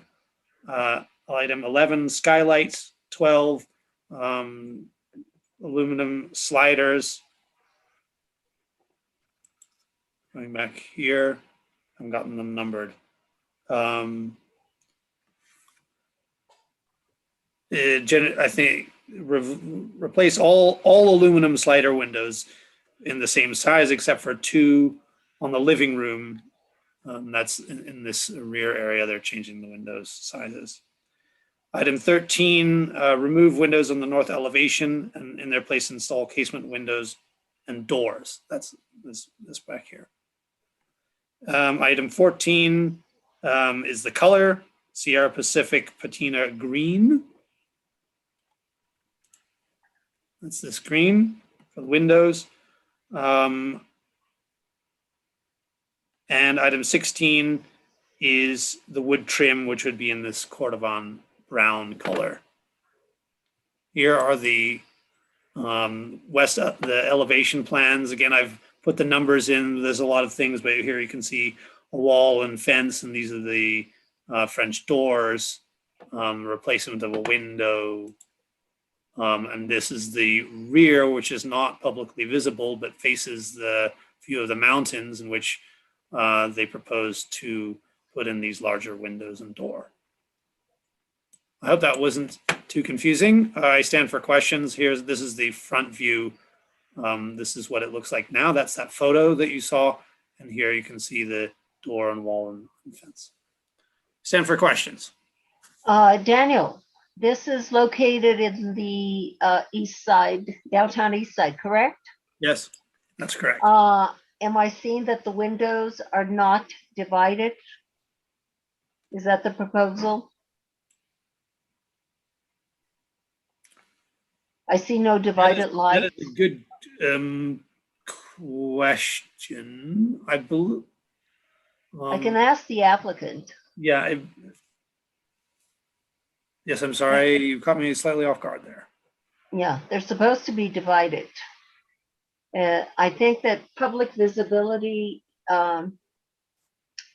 if they are not visible, they don't have to be divided. I believe that's correctly stated.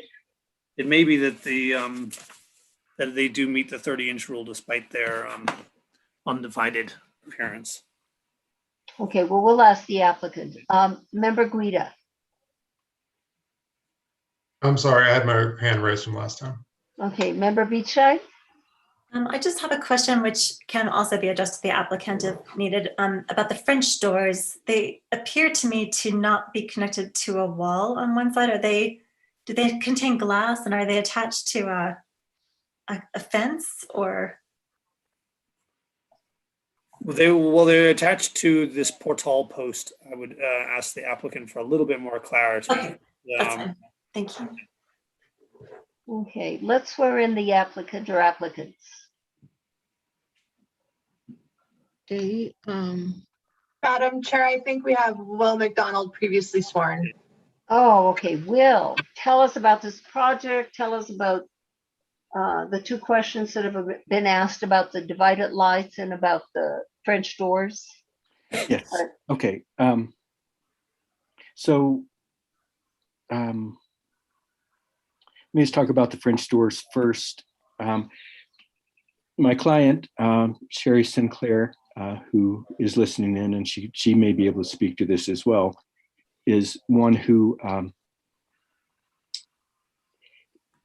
in the tradition of Santa Fe, enjoys finding various used materials and putting them to use.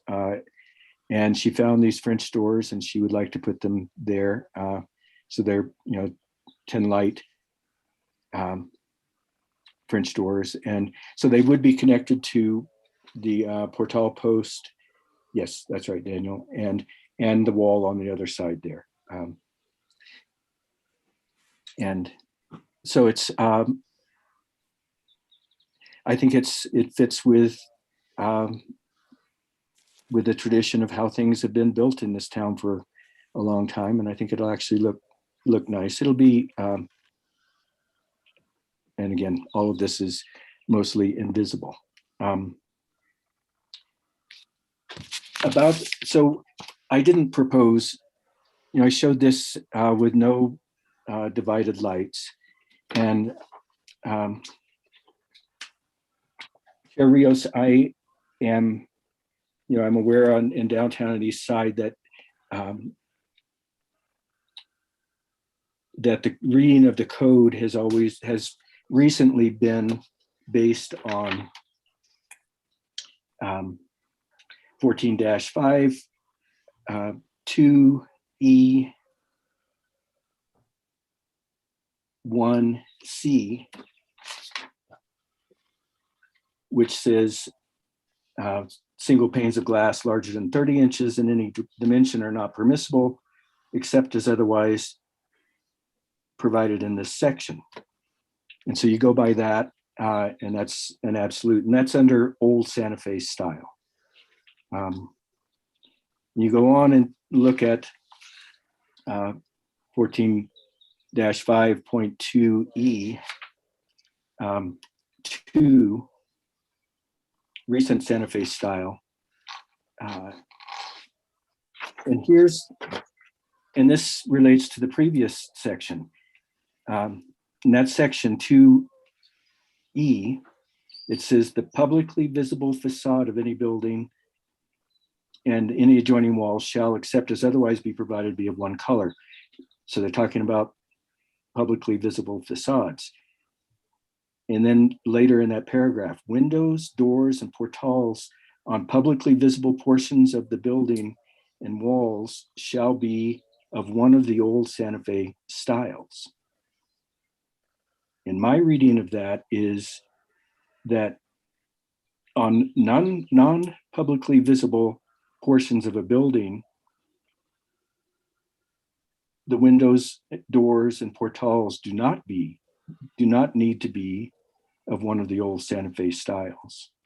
I think this is something that it's a part of the code that is confusing. I know there's been one particular way of reading it, and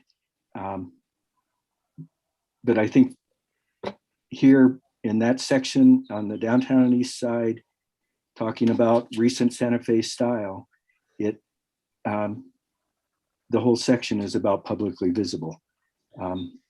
And So Will, So- can you identify which elevations are not publicly visible? well, they all might be publicly visible by a drone, if that's the new standard. Yeah, I'm not talking about a drone. I Good. mean from I'm a Jack. public way. So, Daniel, if you just show the photo of the front of the house, which is so that's the south. So you see the portal, and that's where the wall would be. The north side, on the back side of this, is absolutely invisible to everybody, where we're putting the larger windows. So I don't want to get into a big discussion about this. I understand the standard reading of this. My client asked that we not do divided lights if we could avoid it. Just she prefers not having divided lights, and she would rather not have the additional cost. And Will, it appears like from what I see on this picture, that the windows that are being replaced, they were not divided light, correct? That's right. I mean, you see that there on, and none of them were divided lights all the way around the house. Madam Chair, if I can. Yes, Daniel. Thank you. We've done a number of cases over the last months in which we have approved, or the board has approved, proposals using this portion of the code that Mr. McDonald has referred to. That's 14-5.2E2E, which is the new recent Santa Fe style public, non-publicly visible elevations, which are all elevations of this building because it's on a private drive significantly removed from the street. Again, referring to this plan, this is the public way down here. There is no public visibility of this property, so that the entire property falls under the recent Santa Fe style E2E portion of the code, which we have interpreted in many recent cases allows for windows not to have to conform to the 30-inch rule. Daniel, thank you for pointing that out, and thank you for bringing this aerial up so that we could see that it's not publicly visible from the public way. Let me see, Member Guida? I would agree with Daniel's comments and interpretation. We have done that in the past. The visibility of this, is kind of almost non-existent. Even if we were to consider the view from the lane, all the windows that are on the technical front of the house are either under 30 inches or are under portals. So I have absolutely no problem with going with undivided lights. The question, Will, this is a very nice project. Just two questions for you. There is one divided light door on the rear that is proposed. Is that correct? Oh no, that's existing. My apologies. So really, the only divided light door that's proposed is this gate That's right. that we talked about earlier, the refurbished French doors. Would you and your client be willing to do something else there? I certainly applaud the reuse proposal, but I'm not sure that confusing doors and windows that are associated with architecture are the right move with what probably should be more of a gate or a fence in this location. Well, I would invite my my client to speak. If Sherry, I believe she's in the meeting here, Sherry Sinclair. Okay, she'll have to get sworn in. And you'll also need to unmute. Oh, you look unmuted. Okay. Okay. Okay, let me go ahead and swear you in. Do you swear under the penalty of perjury that the testimony you're about to give is the truth, the whole truth, and nothing but the truth? Yes. Thank you. Please state your name and address for the record. My name is Sherry Sinclair, currently 160 Hart Avenue in Santa Monica, California. Thank you. And yes, I would be happy to not use the French doors. I just thought they were lovely and charming. And I do want something where light can penetrate though. So would you be up for something similar to the windows with some light can pass through that portion of the entry to the portal? Well, that is Member Guida's suggestion. I don't know what how the entire board will feel, but Member Guida, would you respond? I would be happy with an open gate proposal here, so to let light in, just as long as it conforms with district standards, and I'd be happy for staff to review it. Okay, would it still be able to be a secure door though? Because this would be access. The whole little front of the house is extremely small. Sure. And open very much to the neighborhood. And we like our neighbors, but we still want some security. I don't see why I wouldn't get either a wrought iron gate or a wooden gate with a wrought iron inset that allowed the light and still provided security. Wouldn't work. Okay. Okay, let's see. It appears other board members do not have comments at this time, but I will take it to the public. And I don't see anyone from the public if they have their hand raised, so I will go back to the board and ask for a motion, unless, okay. Will, you had your hand up for a second, but I think that was an error. Or Member Guida. Okay, I think I'm going to do a motion. So this is case 2021-003-831 HDRB 608.5 Camino de la Luz. I move that the board approve the project as submitted, with the exception of item number 7, the refurbished French doors. Instead, ask that the applicant return to staff with a proposal for a security gate in that location that meets district standards. Beachhead, a second. Roll call vote, please. Member Beachhead? Yes. Member Bienvenue? Just a short comment. I would have approved it as submitted, and I don't agree with this level of micromanagement on the design. So for that reason, I vote no.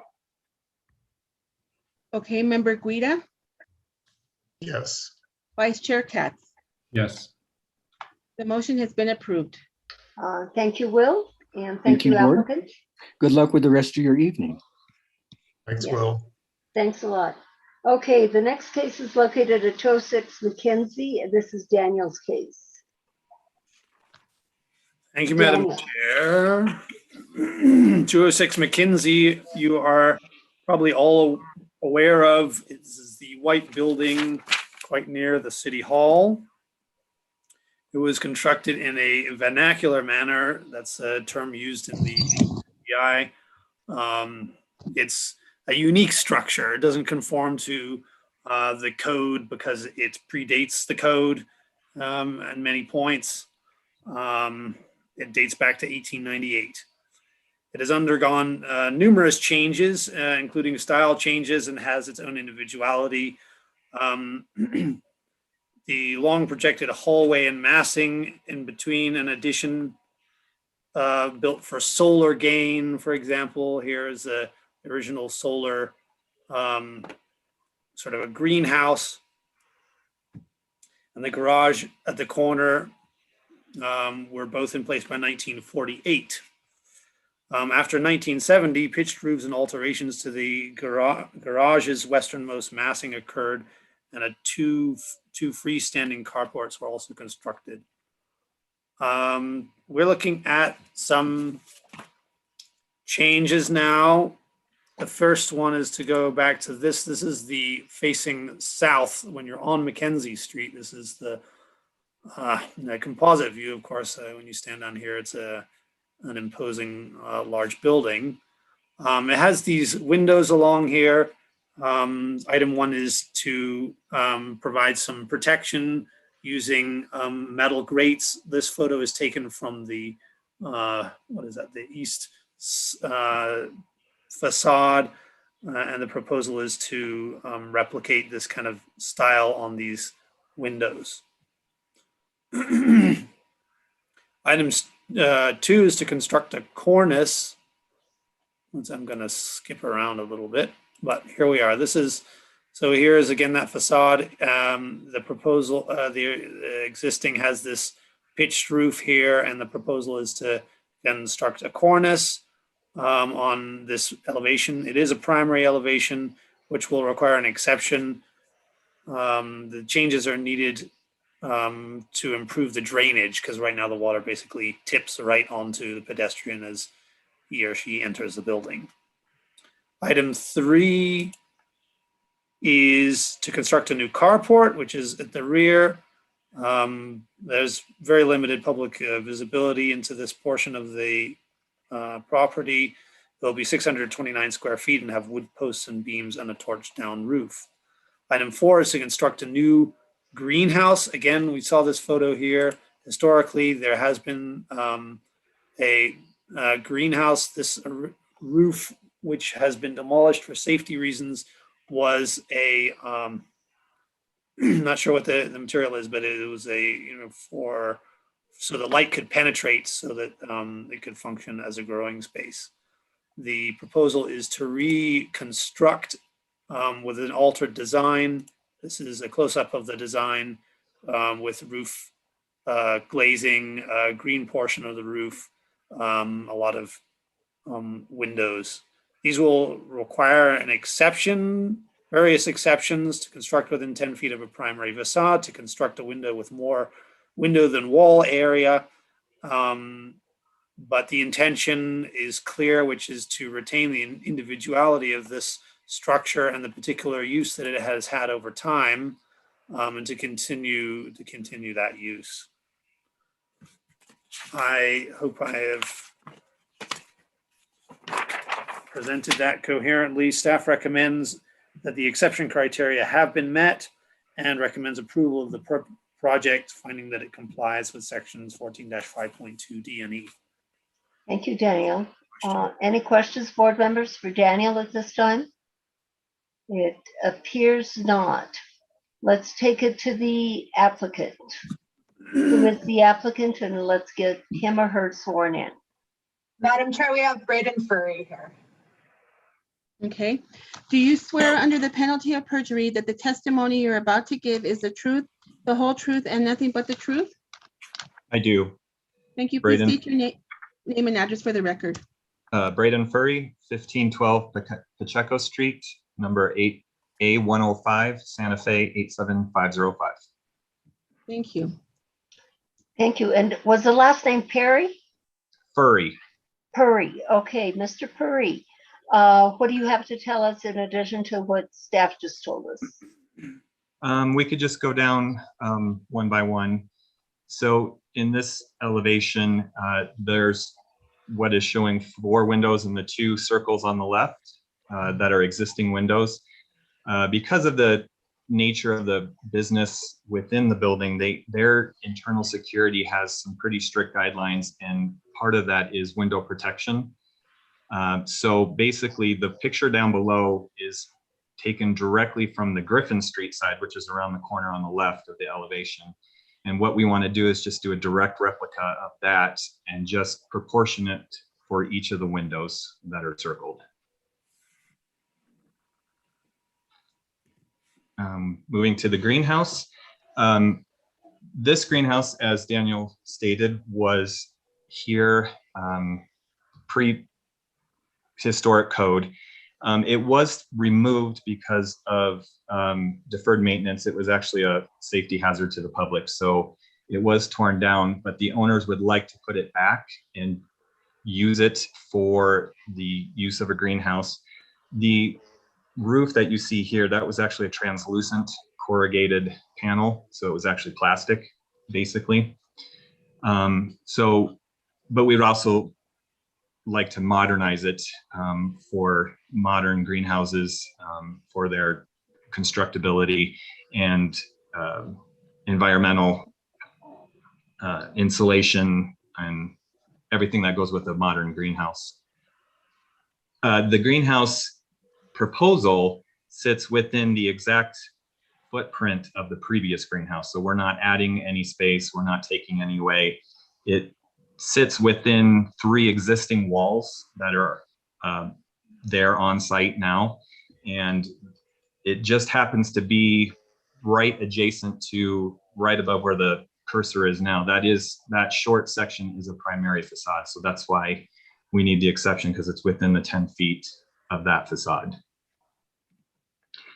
The next item is the parapet over the front entry. As Daniel said, right now there is just an exposed sloped roof.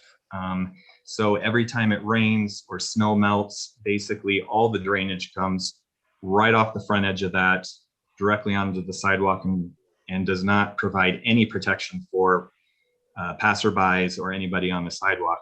So what we would like to do is put in a parapet, which would allow us to divert the water to an internal roof drain, take it down through the wall and then under the sidewalk and out to the street. So basically anybody walking by then would not have to deal with any runoff from that roof. And the design came from the original design adjacent to it, the pseudo missionary style. Just wanted to simplify it so it would tie into what's adjacent to it, and not try to introduce a whole new character or aesthetic to that facade. The last thing is the carport. Yes. Daniel, do you want me to go ahead? Go ahead. Okay.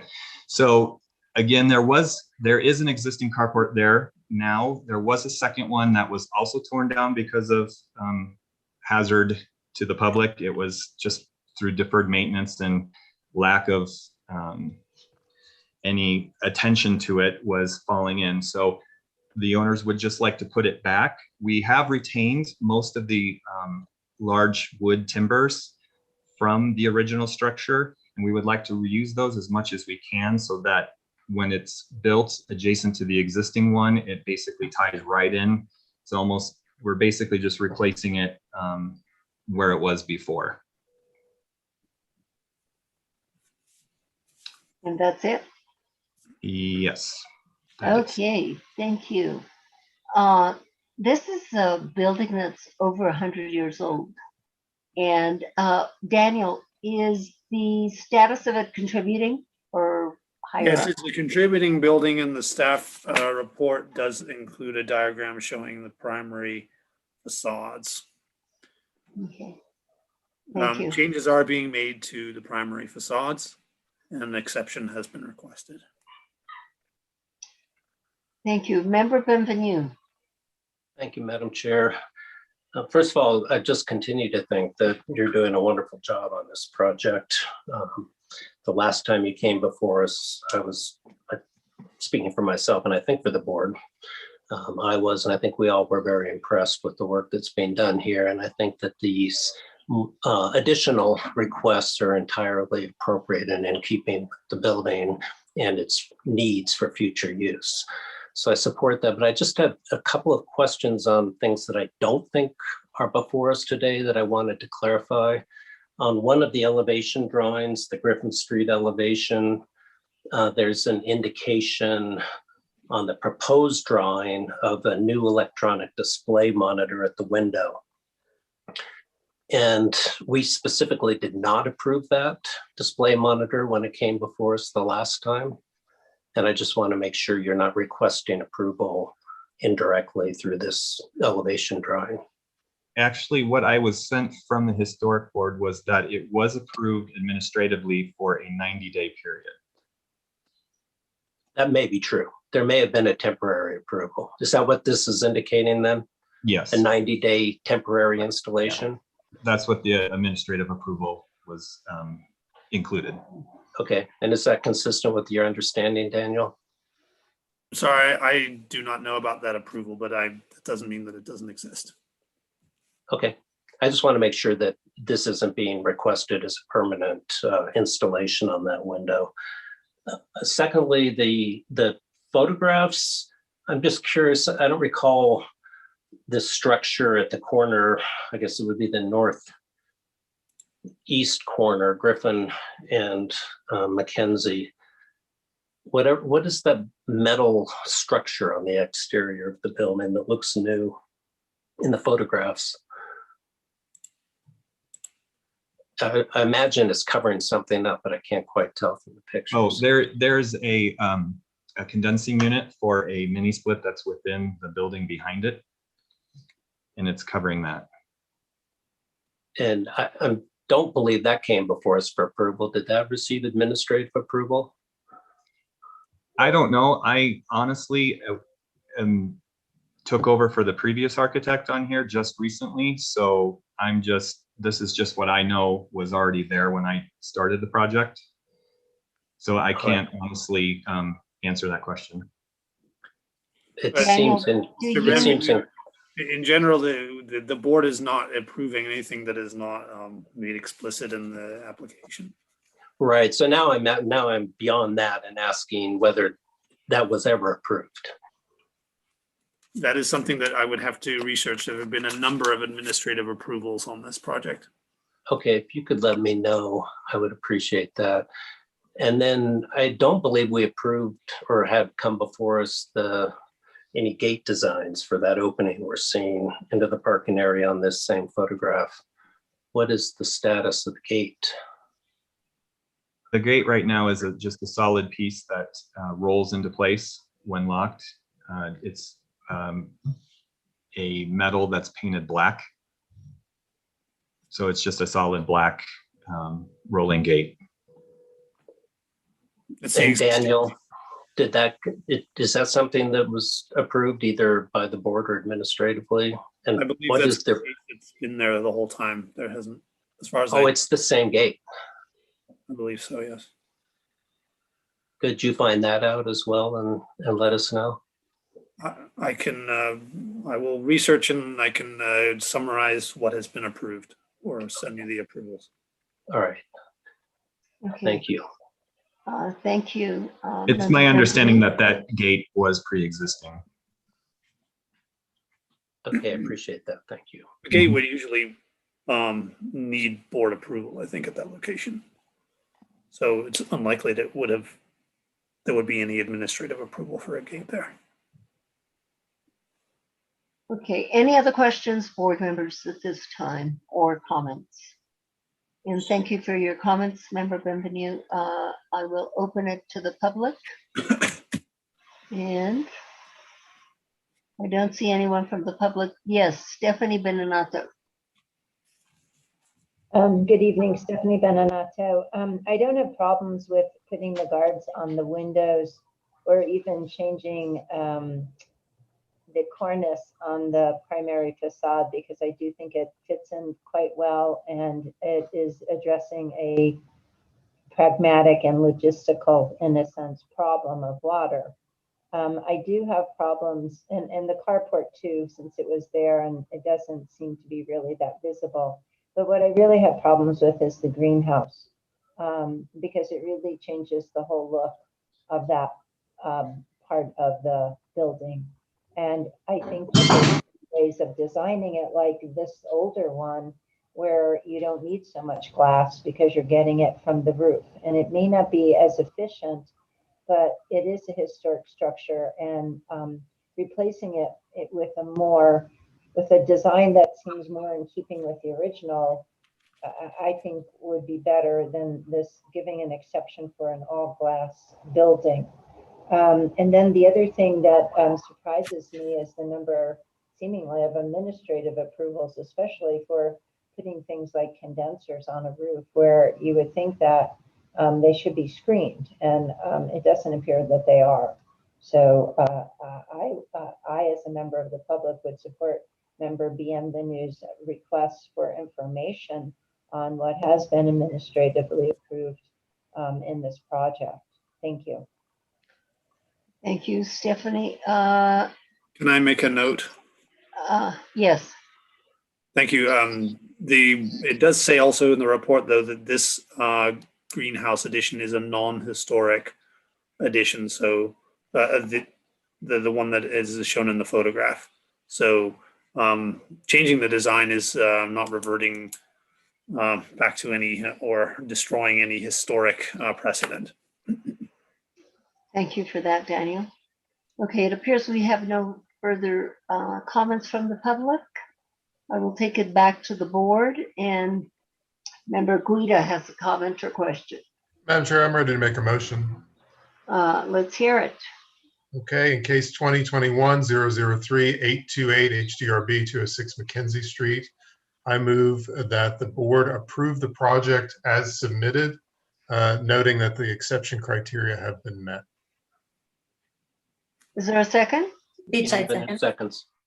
Beachside seconded. Roll call vote, please. Member Beachside, Yes. Member Bienvenue, Yes. Member Guida, Yes. Vice Chair Katz. Yes. The motion has been approved. Okay, thank you very much, and good luck, applicant. And board members, I'm going to take like a very fast break, like a minute, because I'm going to switch from one room to the other and to another computer, if you'll permit me. So I'll be right back with you. Don't go away. All right, Madam Chair. We'll queue up the next case. Let's see. Bring John Padilla over to the panel.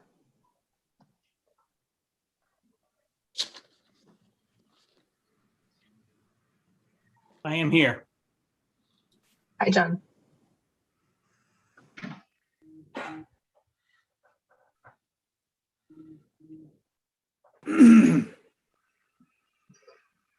Sally, it appears that I'm having a problem with my video. Okay. So I am present though. Your audio is loud and clear, and we can see your photograph. Okay, thank you.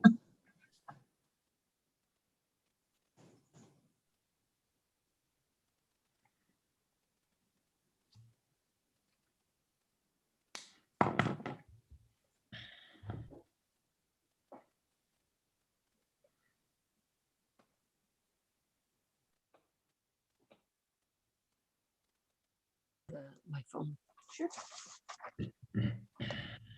Welcome back, Madam Chair. Okay, I'm back, friends and neighbors. And okay, so the next case under new business is located at 214 Old Santa Fe Trail. This is Daniel's case. Daniel, can we hear from you? Thank you, Madam Chair. 214 Old Santa Fe Trail is a commercial structure with contributing status to the downtown and east side historic district. I'm sure you all have seen this building many times. It was constructed between 1912 and 1921. Today, we are looking at designation of primary facades. It's a contributing structure. Here is a plan. Here is Old Santa Fe Trail. The building sits here with the northeast and south facades exposed, and the west facade is built onto. So that means we have three possible facades that come into question. Here is the east and the north facade. Obviously, both of these facades are quite visible from the street. This is clearly the front of the building. This is an HCPI photo from 1988. You can see at that time there was already this addition on the front, this structure, and may be the same, may have changed minimally in terms of this portion. I'm sorry, I don't know the technical term for it at the bottom. But there has been not a lot of change since the 80s. The rear portion, this portion might be an addition. It's hard to say, but given the stepping down of the roof. It's possible. The front facade has these quite large openings. However, when we look at the north facade, we see a large opening that is almost exactly the same as this on the east facade. And we think it's very probable that the window that is historic, that looks like this on the north facade, would have originally been in this location. We haven't done a new HCPI, but this is the research that we have done. This is a window from the south facade. There are historic windows on the north and south facades, but the south facade has pretty limited visibility. Looking at this structure in the corner, it seems very probable that this stucco is covering over something underneath. That's also mentioned in the HCPI, probably some kind of a brick coping or ornamentation. So there have been changes in the sense that this you can call it a portal or a roof, has been added, but the window openings are probably at least some of them are original. And on this facade, the windows are historic, if not original. On the south facade also. Looking at this photo, here's a close-up. You can see that on this front window, the window is newer. There's been a new various levels of change made, new materials inserted into the window, but the opening is probably the original. The recommendation is that the north and the east facades be designated primary. And staff recommends noting that the openings in the stuccoed over detailing on the front facade as well as the window on the north facade are character defining. That is the staff recommendation and report, and I stand for questions. Thank you, Daniel. So Daniel, you indicated the porch that was added at a later date. It is presumed. We do not have a lot of details on the house, but given the design of the structure, we presume that it was that this. But you showed us some older photos that were, yeah, there you go. Like that one, those are from what days? The 1980s, 80s. Oh, okay, 80s. Okay, so. Okay, and this, where the porch is, that is the east facade, correct? That's the east facade. It faces east. Okay, and so you're recommending that but not recommending the portal? I would exclude the portal. Okay. I would say that this facade is primary and the north facade is primary, but this is a would not be included. Okay, Member Guida? Thank you, Madam Chair. Daniel, would you also, I noted that you included the openings on the east facade, the one on the left, which is a window, the center opening, which was probably the historic door. The one on the right, are you including that? That's a double door that seems to be an intervention. I didn't make a statement in my report. The evidence points to a possible change in that right. That far right opening. Yeah, it seems pretty obvious to me. Okay, thank you. Any other questions, board members? If not, let's swear in the applicant. Oh, no.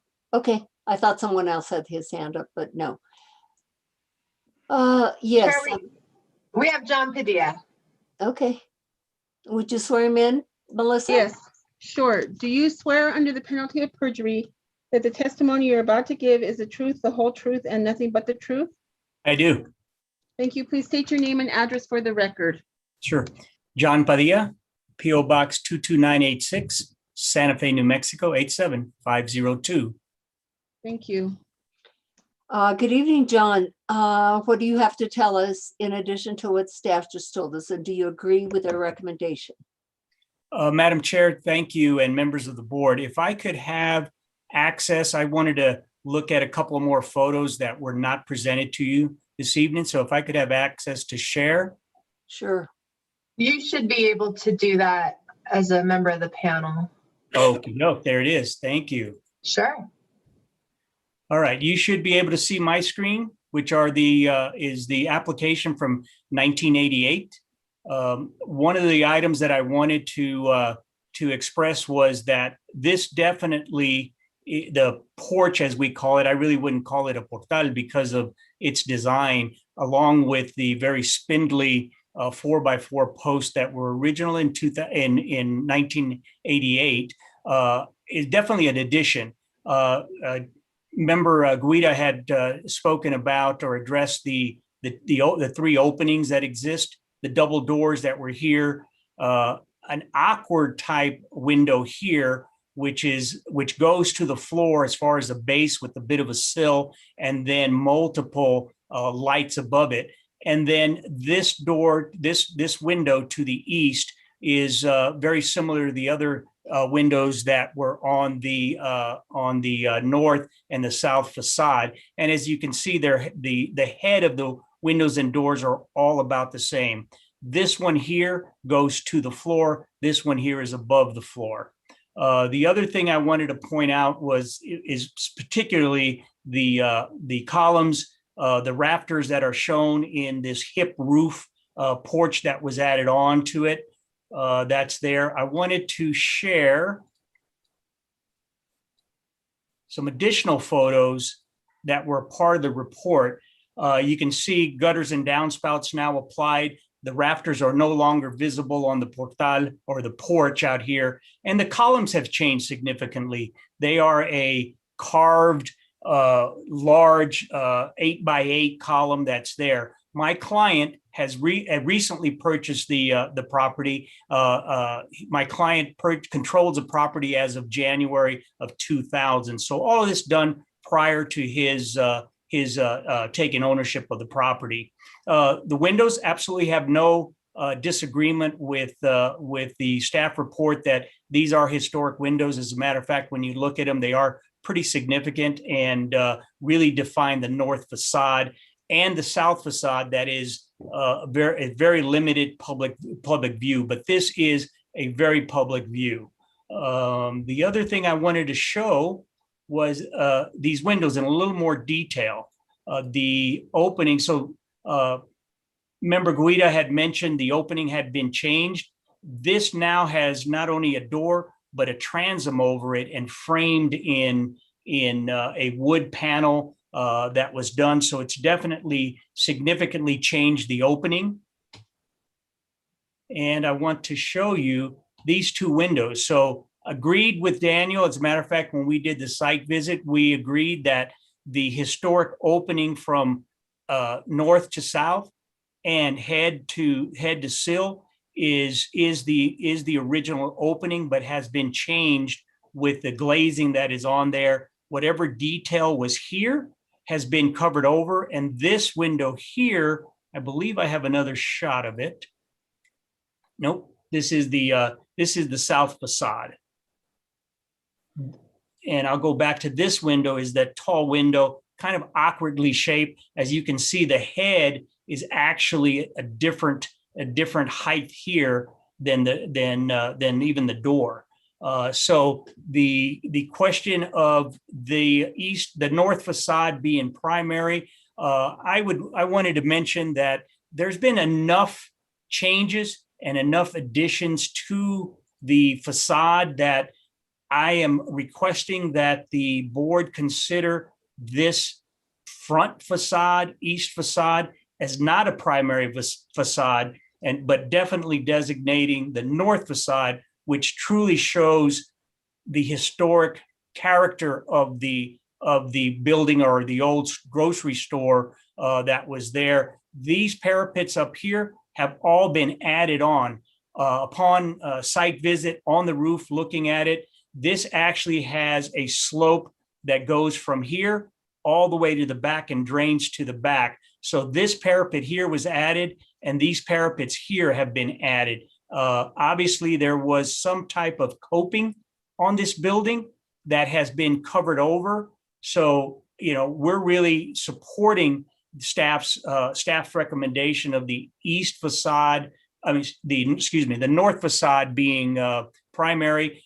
We really take exception with identifying the east facade as primary. Madam Chair, that's all I have, and I'm open for questions. Thank you, John. Member Benvenue. Thank you, Madam Chair. I would like to hear Daniel's response to the applicant's information and position on the primary facades. And in addition, either for Daniel or the applicant, I know this isn't before us, but do either of you know anything about the history of those display cases that are on the street and whether they were ever approved by anyone? Because they look entirely out of character, and I find it hard to believe that they received approval. Madam Chair, Daniel, I'll give it the first pass. Madam Chair, Member Benvenue, that I do not have any history. My client that is now the owner of this as of January 2020. I have not asked that question. They've always been there. In recent history, I don't know the status of an application for review by the H board. That is, I can ask my client to see if he might have. He is not on the call with me this evening, but I can ask and get that back to you, Member Benvenue. Thank you. Do you know how long your client has owned this property? Since January 2020. Oh, I'm sorry, but he's a tenant in the property right now. He's a tenant he was a tenant in the property prior to the sale. How long he's had Wild Horse of Santa Fe, not quite sure, but he was a tenant in there in 2019 and purchased it in 2020. Okay. But I can find out about these for you. I would appreciate that. Daniel, do you have any information about those?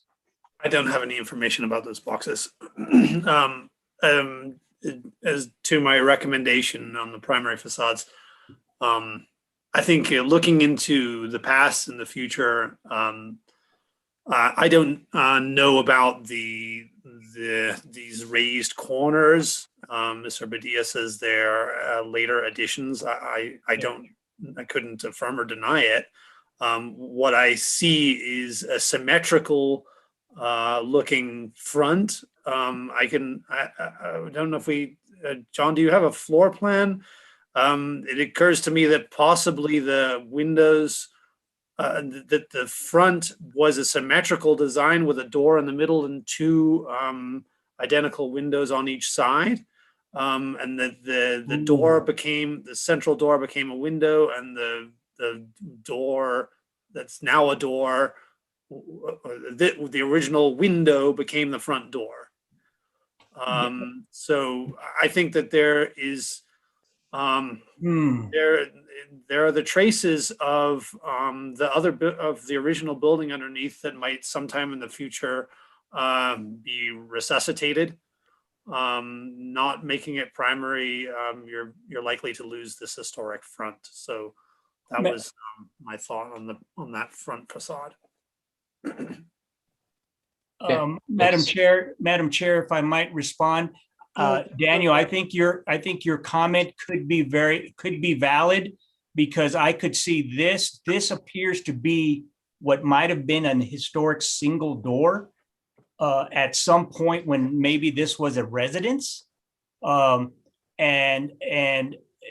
this symmetry here, this could have been a window, even more so changing the primary facade, or excuse me, a primary facade condition to where now it's even larger. And this is, so the symmetry is there. That's an assumption that I have not been able to find any historic photos beyond this 1988 or 84 historic inventory. This is 1984, Madam Chair. there's a double door, there's the double windows, and there's that single kind of pane. I can zoom in a little bit more if you'd like. So there's, Yeah. Of so course, we don't know, but we can make educated guesses as to the history. Sure. And I think that there is some evidence enough to support a probable reconstruction at a later date.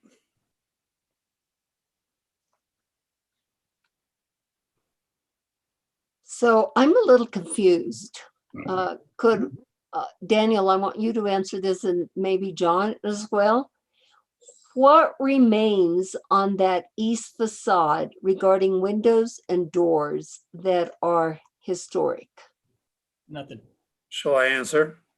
Yes, So, please. I think I heard John say nothing. And what do you think? I think that the width of the 3 openings is very likely to be the original width. The height of the openings has changed. What was once a central door what may have been a central door is now a window, and what may have been the window on the right has become a door. That would be my supposition, that the openings retain some trace of their original in terms of their width. Okay, thank you. Let me see if other members have any questions or comments. Member Guida. Thank you, Madam Chair. I would agree with the applicant's response and review of the historic documentation here. As much as I would like what was likely a design to facade in the original iteration of the building to be the primary facade, I don't see how that stands here. The porch is an obvious addition that really overwhelms the facade. And we're talking about 2 openings, not the actual material that's in them. So I can't personally see a case for the east facade being primary, but I certainly do and would agree with the applicant, Mr. Padilla, that the north facade remains largely intact, and it's something that I think we could designate tonight. Thank you, Member Guida. I don't see any other hands up, so I will take it to public comment. Stephanie Beninato. Thank you, Stephanie Beninato. I too would like to see the east facade designated as primary, but I do believe that the porch really overwhelms it. And it's too bad that we don't really know when that porch went on, because it obviously has been there for about 40 years. So one does wonder really how long it's been there. But I do believe that it's really important to preserve the north facade. I think that is clearly the primary facade of this building that can be seen from the public. And I don't just want it, I hope you won't just limit it to the windows themselves, but also the step down on that elevation. Thank you. Thank you. There are no other people that wish to comment from the public, so I will take it back to the board. And if you have no further questions, let me look. Member Katz. I was going to make a motion if that would be appropriate. That is, unless Member Guida, did you have something further? Please move. Oh, okay. In case number 2021-003908 at 214 Old Santa Fe Trail, I would move to designate I think we're just doing the designation, aren't we? The north and the east facades as primary, recognizing that on the east facade, there are a number of aspects of it that are not historic and would not be included. Okay, and are you going to specify what those are? Well, I think what's fair is to say if it's not historic and can be shown not to be historic. Now, we're not really certain about the porch. I mean, it's shown there in the early 80s. We don't know how long before then that it was there. So I don't want to say, yeah, not including the porch, because we don't really know. it may well not be historic, and if it's not historic, it should not be included. Certainly the opening of the south window on the east facade is historic. Obviously the glass is undoubtedly not. So I would just leave it as what's not historic is not included in the primary designation. Thank you. Is there a second to this motion?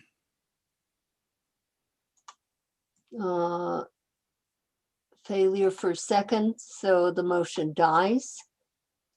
I will. Bienvenue seconds. Oh, Bienvenue will second. Roll call vote, please. Member Beachside. No. Excuse me? No. No, okay. Member Bienvenue. Yes.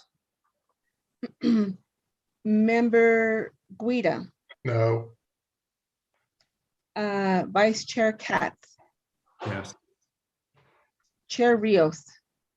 No, I think that because it was proven to me this evening that the windows have been changed significantly. All the openings in the front have been changed, and we really don't know the true age of the porch. Definitely the north facade should be historic, but I go with it. It was not proven to me that the east facade is historic. Thank you. So I recommend perhaps another motion, and hopefully we could get a winning motion. Wait, that is a winning motion. It's a 3 no's. So we still haven't, I guess what I'm trying to say is we haven't designated a primary facade. So I would suggest a motion to designate the north. It seems like that might succeed. Oh, okay, I get what you're saying, Sally. Okay, because they voted definitely no for the entire motion. Got you. Okay, that's why we have Sally around. Woohoo! And then she's going to leave us. But anyway, okay, new motion, please. Madam Chair, I'll make a motion. Yes, please. Case 2021-003-908 HDRB 214 Old Santa Fe Trail. I move that the board designate the north facade as primary, noting that the historic windows and the stepped parapet and the chimney mass are character defining elements. Beachside will second. Roll call vote. Member Beachside. Yes. Member Bienvenue. Member Bienvenue? You're I'm muted. sorry. Yes. Okay, Member Guida, Yes. Vice Chair Katz. Yes. The motion has been approved. Okay, thank you. Thank you, John. Thank you, Madam Chair, members of the board. Okay. We will go to the next case, which is at 462 Arroyo Tenorio, Daniel's case.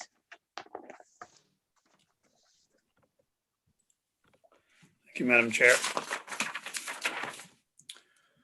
462 Arroyo Tenorio is an 1,100 square foot single story residential structure with contributing status. The applicant is seeking a downgrade. It's a little bit not so easy to describe, but I'll do what I can. So this is the view from the street. There's a wall here. The walls seem to have been changed at some at a non-historic date. This is the oldest part of the structure here, dating back to the 1930s. The front of the structure is from after 1966, and the rear is from around 1979 to 80. Here we're looking at the rear portion. This is the south elevation. That's this window. We're looking at southwest. Here is this window in the west elevation. That's this window. This is the view from the street. There's this wall right along the street. As I mentioned, it has probably been raised in a non-historic date. This is an addition in the front from the 1960s. This is this addition here. Back again, this is the historic portion, which is the pitched roof, and then the non-historic portion at the rear of the house.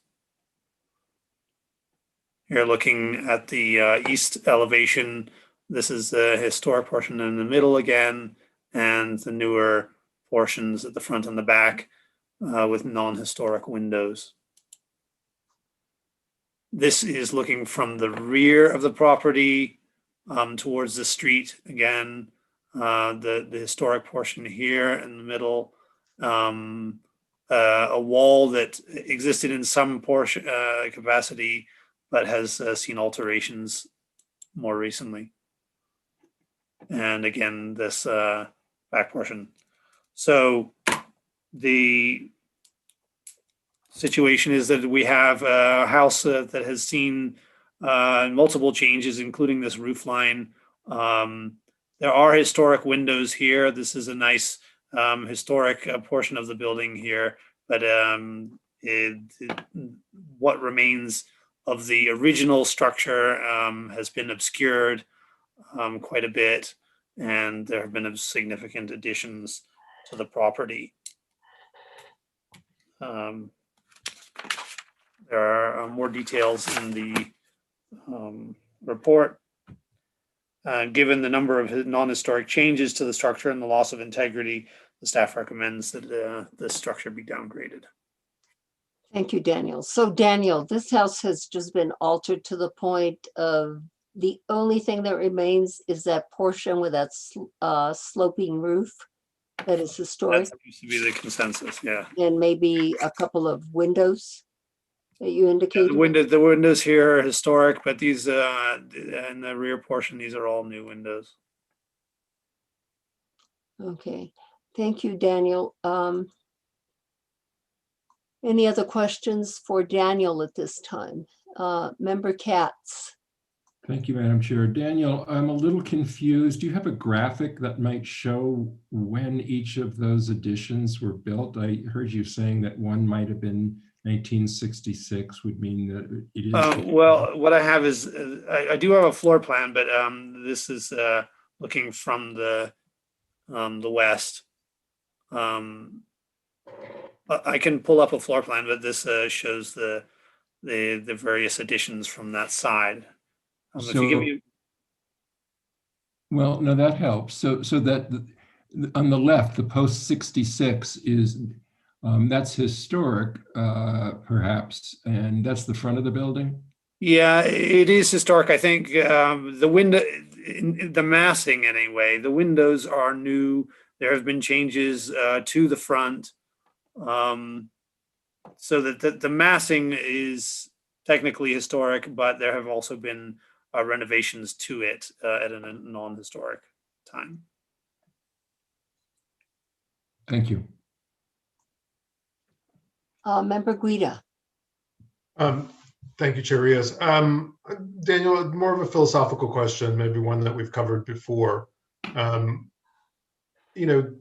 This issue of contributing, we shouldn't equate contributing either with strict originality, nor should we,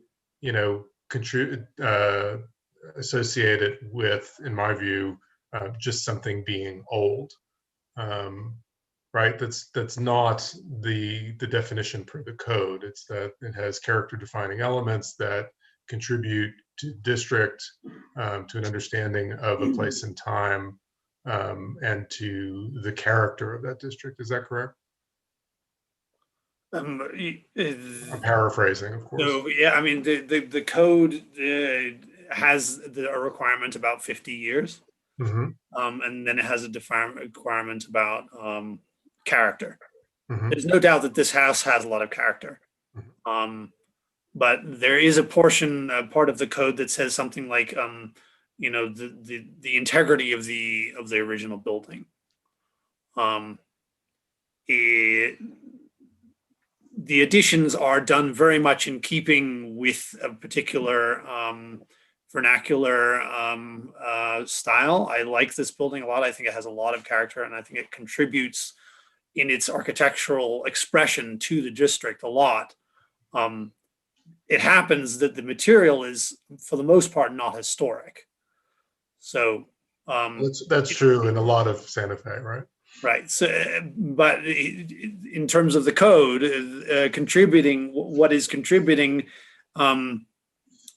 has these two parts. One is the age. The first prerequisite is the age. And then there's this thing about the integrity of the original.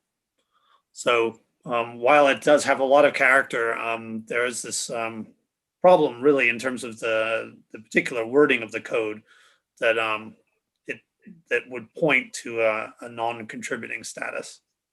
And so thank you for that. And so it's good that we come to the board with cases like this to review a kind of broader understanding of what contributing might mean. I think while age and originality are certainly considerations in that, I think it benefits the board to kind of really look at the building itself and see what I'm seeing, while I wouldn't, designate every facade as primary by any stretch. I see a building that has evolved over time in a kind of room-based fashion, following, the wall-dominated flat roof, parapets, canales, massing that we see as part of Spanish Pueblo revival style.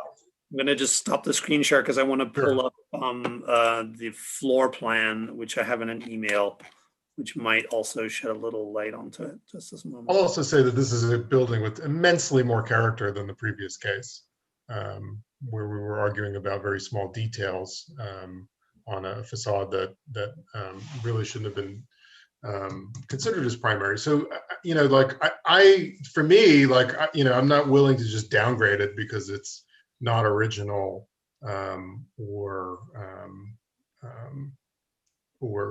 just because it may or may not meet an age requirement. I think we have to assess the quality of the building and its contribution to the district. Mm. Well, that's a nice addition on the back. So this is the oldest portion here.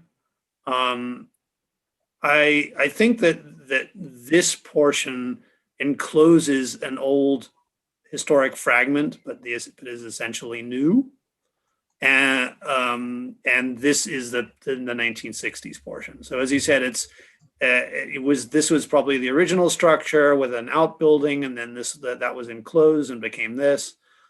As you say, it's a structure of accretion, which is partly historic, partly not historic, has been extensively renovated so that there's not a lot of historic material in terms of the windows or the stucco or whatnot. But maybe that just gives you something else to help your considerations. Thank you, Daniel. Okay, thank you. And let me see if anybody else has questions or comments. Those are very introspective comments that we had from Member Guida. Let me see if anybody from the public, let's see, who is the applicant? Oh, Madam Chair, we have Janet, I'm not sure how to pronounce her name, Desforge, and she appears to be with Attorney Carl Summer as well. And I don't know if, Carl, you wanted me to bring your other device over. It looks like you're sharing effectively, but let me know. Yeah, we're sharing so that I'm not in my office and she's in another office. I hope that's okay with you all. Fine with us. Carl, were you going to present as an attorney? Do we need to swear in your client? Both. Shall we swear you both in just in case? I think that's a good idea, but it's up to you, Attorney Pius. They're good. He's good. That way he can testify as to whatever. Okay, so do you swear under the penalty of perjury that the testimonies you're about to give are the truth, the whole truth, and nothing but the truth? I do. I do. Thank you. When you speak, please state your name and address for the record. Good evening, members of the board. We'll be brief. You've had a long night, and we appreciate the speed with which you've moved through the cases. My name is Carl Summer. My mailing address is Post Office Box 2476. And I have here with me the owner of the property who lives there full-time, Janet Disforge, right? Yes. And she hired, as you all know, Mr. John Murphy, whose work you're very familiar with. He did an extremely thorough job on this report on the Higbee. And I'd just like to clarify a couple of things. Daniel talked about 19 changes made in the 60s. Mr. Murphy's report indicates that most of the changes that we're talking about happened in the 70s. When you say post 1966, it's actually in the early to mid 70s that these changes were made. For instance, the shed roof that you see there, that's a change according to Mr. Murphy's research that was done in the 2010s. So that's not a feature of the building that was there before. The front of this building that is the first third of the building that faces Arroyo Tenorio, there was enclosed there an entire porch that was there in the 60s, but was enclosed in the 70s. And that area there that you have the that little bump out, that used to serve as a foyer that was enclosed in the 70s or 80s. So the whole front third of this building in the 1970s and 80s was changed incredibly. It's unrecognizable. There's no porch. The openings on the north side of this facade are all changed and they're gone. And these are, as we've indicated, non-historic changes. So these are character-defining changes that used to be there. Enclosing the porch, that foyer being incorporated into the interior of the home where it used to be function as an entrance to this property. So the middle third, as has been noted, is the oldest part of the structure, but the top of that building has been in the roof line of that building has been changed. Doesn't even look like the same building. They put a shed roof on it. I'm not sure how that happened, but that's fairly recent. And then the whole back end of this property was done in the 70s, and as Mr. Murphy's research indicated, required a variance in order to get close enough to the setback on that the south side. So I think that the most telling information in front of the board with respect to the changes are summarized very well in Mr. Murphy's report dealing with the alterations and additions. His conclusions are based on that. And he basically concludes that each principal elevation has been altered. And that includes changes to windows, both in terms of deletions, alterations of openings and dimensions, the addition made to the rear, and what appears to be a radical makeover of the front facade. Those are the things I just summarized. And these are all, when you say post 66, they're in the 70s, 80s, and 2000s. That facade there used to be a porch, according to Mr. Murphy's research. So his conclusion is fairly strong in the sense that he says that the building's undergone such a radical changes that it does not really retain any of the original historic integrity of that center third of the building, which is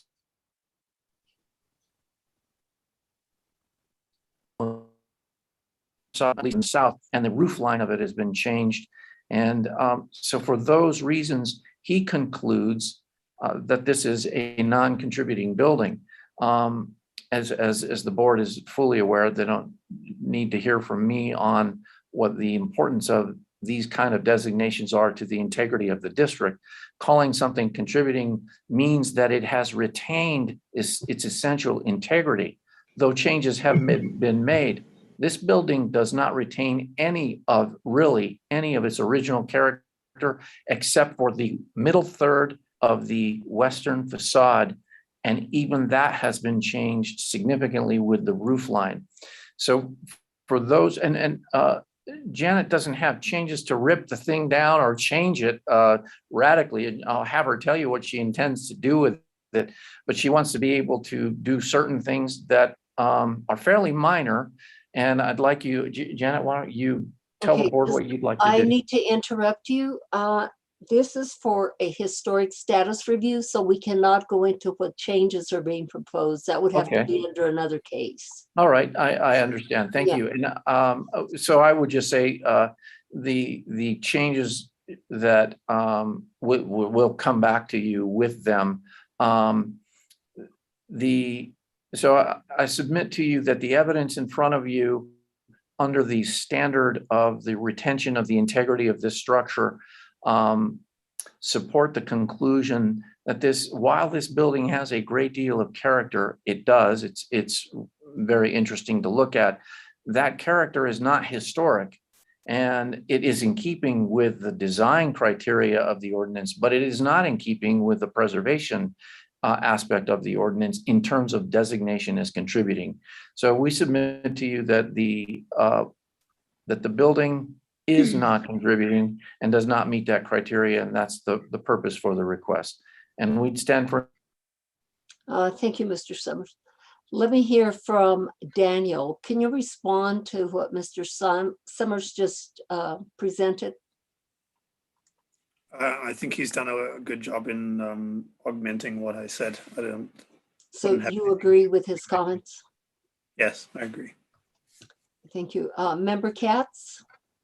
Thank you, Madam Chair. Yes, I appreciate Attorney Summers' presentation. I found John Murphy's report very well done and very persuasive. And I also appreciated the comments that Member Guida made about distinguishing just between being old and also being something worthy of preservation. And that's all I had. Thanks. Thank you. Member Beachside? Thank you, Madam Chair. Just a question for Daniel. Do we have any records for the additions, the recent additions, the shed roof in 2010 that would have passed through the HDRB without challenging the contributing status? Was the status ever reassessed, prior to this new HICP in terms of any changes proposed and approved? I do not have the information at hand. I would have to look in the records. Sorry, I don't have that at the moment. Was the last HICP the 1980 vintage? Yes, it was an old HICP, and we just had this new one done. Okay, thank you. Member Guida? Thank you. I'm just seeing on page 22 of the packet for this case, I'm seeing a 1973 aerial photograph, which shows what's described as the 1966 addition in front of the house, in the configuration that it is now, a sloped roof on the middle portion, and then obviously a different room addition at the rear, not the one that exists with the kind of curved wall. Just noting that yes, the roof may have been rebuilt more recently, but it seems to me in this photograph that we're dealing with a sloped roof in 1973. I believe that the HICP says that the slope was increased. There was a sloped roof, but the slope was changed. Got it. More recently. Anything else, Member Guida? It's a very confusing thing for the board and for the public, because we're caught somewhere between being strict preservation and a design review board. And so I have a lot of access to the applicant's argument about if we take a kind of strict interpretation of things as, from their and a legalistic definition of things in terms of their age and strict historic integrity. But I do think that there's room for recognizing within the contributing status, within a design review board, a recognition that a building like this has oodles of character. It is constructed and been added onto in such a way that it does not harm the district, that it does not harm the original building, and therefore, is something that we might consider as remaining contributing. This is an argument that I come back to a lot when we have this discussion about originality. If anything that we approved on a contributing building compromises it, it makes it non-contributing, then what are we doing, right? At the end of the day, whether these things were approved additions or not, they do seem to fit the character of the district, in my view. Thank you. Member Beachside? Thank you. Sorry, just to follow on to my question about the last inventory report. So the recent 2021 HICP by John Murphy does reference the 1986 historic building inventory, which presumably designated this as contributing, which would have taken into account the 1970 changes. I guess I just would like some feedback on, is there some validity to that consideration, or do we have a precedent for just sort of discounting the 1980 inventory reports as not thorough? Daniel? I think that's a very interesting, valid point. The changes are mostly predate that HICP. Granted, the HICP was a relatively superficial examination of the structure. And it's within the purview of the board to reassess status. I don't have a clear, doesn't point us in a clear direction, but it is a good point that was designated as contributing with most of the changes that we see here today. Thanks, Daniel. Yeah, I sort of can see a situation where these items would have been considered to not challenge the contributing status of the building. But yeah, I understand we have the ability to reconsider that as well. Thank you, Member Beachside. I'm going to go to public comment. Stephanie Beninato. Stephanie Beninato, I hope that you retain this as a contributing building, and I hope that you include what's called post-1966 part of the building, because if there's an aerial photograph from 1973 showing that it was completed, it's likely that it was there for a couple of years, maybe longer. And so again, it sounds like that part of the building, the post-1966, is 50 years old. I find it to be, again, vernacular, the add-ons, it's slightly different styles. And I do believe that kind of massing up by the street was common in Santa Fe at different points in time. And so I think that it does add to the harmony of the streetscape and that it's worthy of preservation. Thank you. Thank you very much. Board members, do you have any other questions or comments? If not, I will entertain a motion.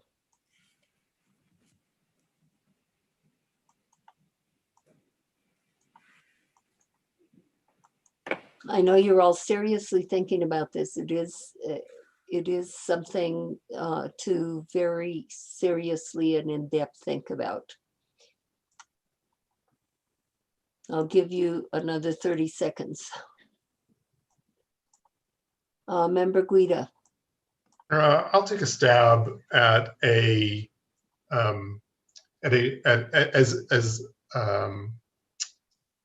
motion that's as not very restrictive at all, but does recognize this. I would move that the board retain the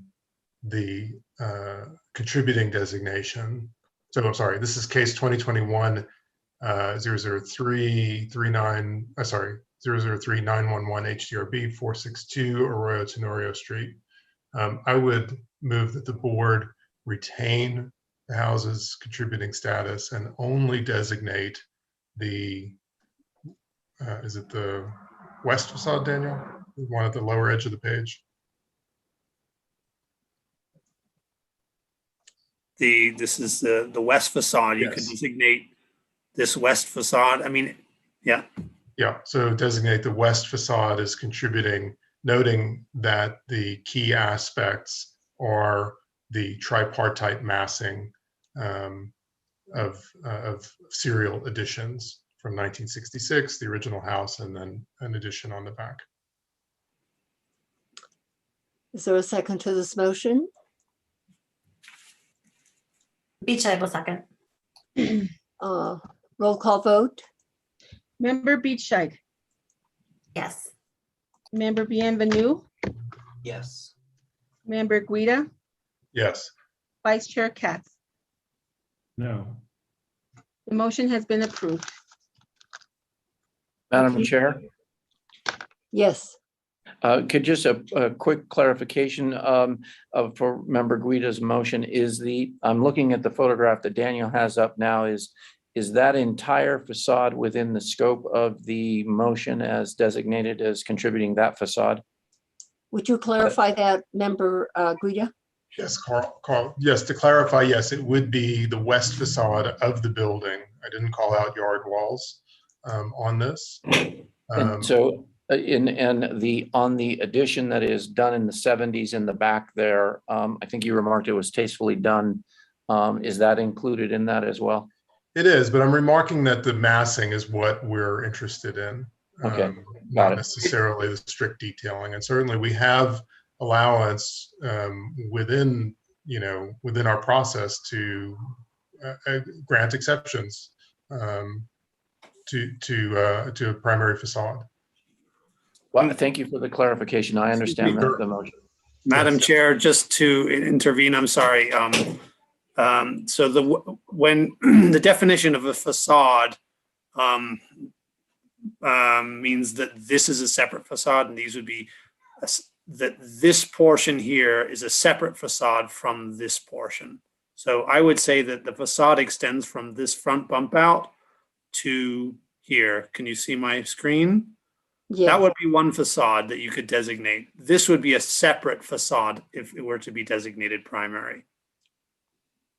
I'm guessing, though, Member Guida can clarify that the first portion that you pointed out is the portion that he is there, that he is indicating as the primary facade. Is that correct, Member Guida? If not, My intent was to include the entire west elevation.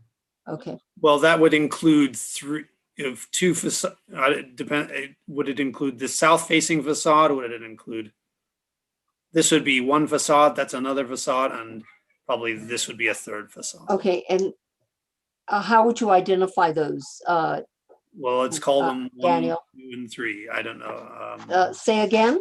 So let's say this is west. This is west is 1. Then there's a south facade, which is 2. And this facade would be facade 3. 1 and 3. This is a non-historic addition, I believe. Okay, so I mean, we have an approved motion here, right? And we said the west elevation of the project. I mean, we're not going to pick apart the motion here. 1 and 3, it was my intent with the idea that the overall tripartite massing of the house was the thing that's valuable. Okay, is that clear to all board members? And I suggest, I mean, as we often do, as I'm sure you've seen, is when we have a facade designation that would benefit from a facade diagram, we've been attaching those as an exhibit to the findings. So I'm sure Daniel can number those 1 and 3 for us. Yes. But we can identify that in an exhibit to clarify. And Okay. Madam Chair, I understood the clarification as the facades 1 and 3, and the important features being the retention of that massing as being important. It's the massing that is the key feature about that. That's what I understood the clarification to be. That's what I heard Member Guida say. Correct. So, okay, and we had a vote and it passed. And if there's nothing further, we're going to move on to the next case. So thank you. Thank you, applicants. The next case is located at 847 Old Santa Fe Trail. And this is Angela's case. Angela, may we hear from you? Yes.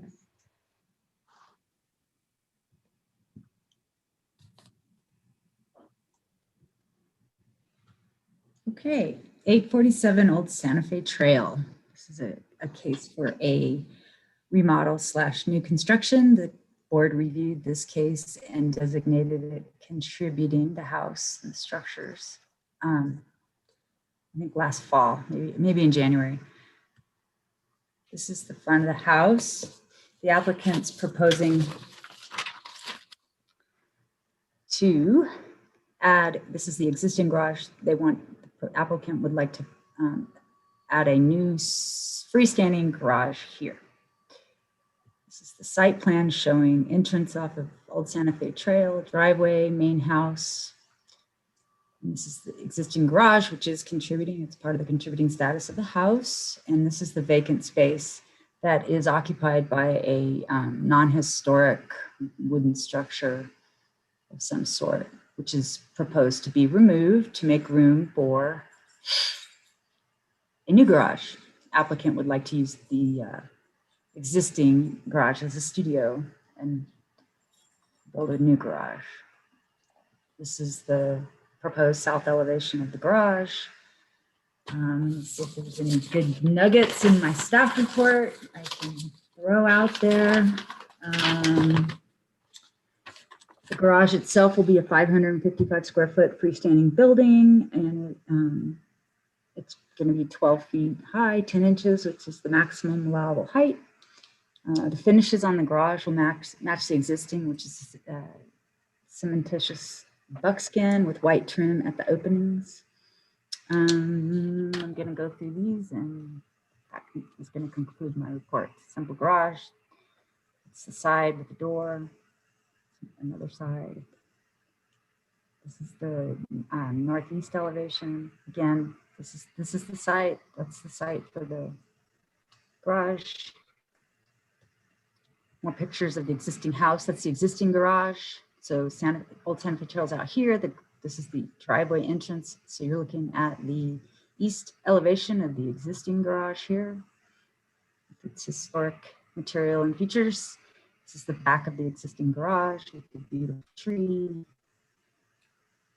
This is also in the backyard of the existing structure.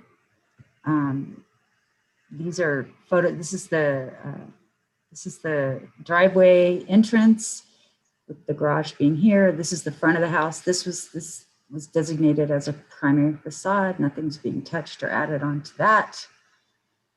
Same as this is the rest of that west facade that is primary of the existing house. This is the back of the house pieced together, a panorama. And that concludes my report. Thank you, Angela. Angela, can you tell us how the height of the proposed garage relates to the present garage that's going to be changed to a studio? Let's see. I believe it will be the same height.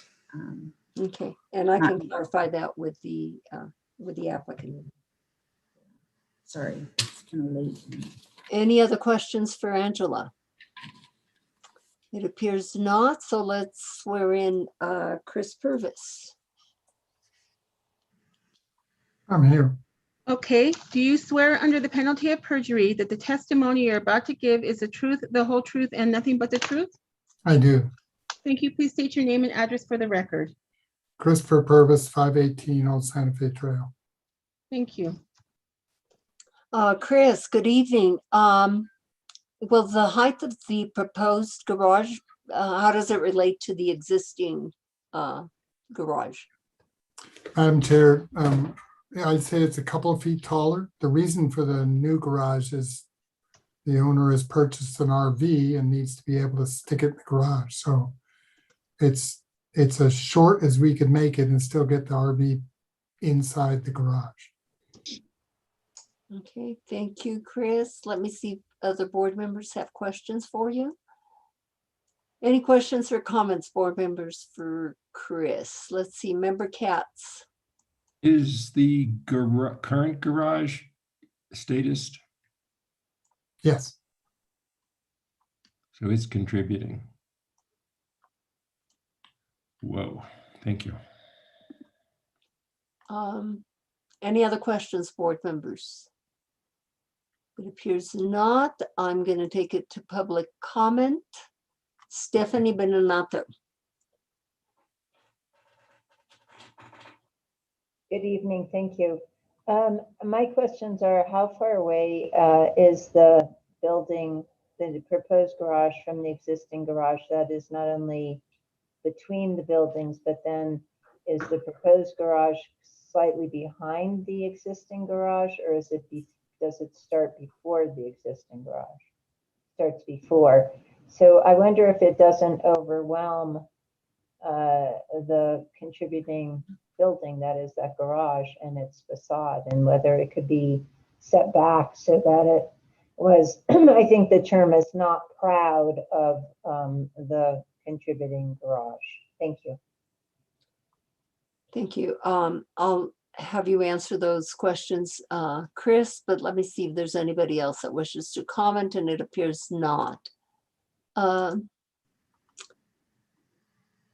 Chris, you have the floor. Would you comment as to the location of the new garage, the proposed garage? Madam Chair, that it's a tight site and the owner has an incredibly developed garden back there. So she prefers not to give up any of that garden space to a garage. And it's 5 feet, it's 5 feet from the property line and 5 feet, half an inch from the other garage. If the other garage wasn't contributing, we could do a lot, but both the main building and the garage are contributing. So we're trying our best to keep it out of the way, which is as far as we can get it. Okay, thank you, Chris. Let me see. No questions, board members? If not, I will entertain a motion.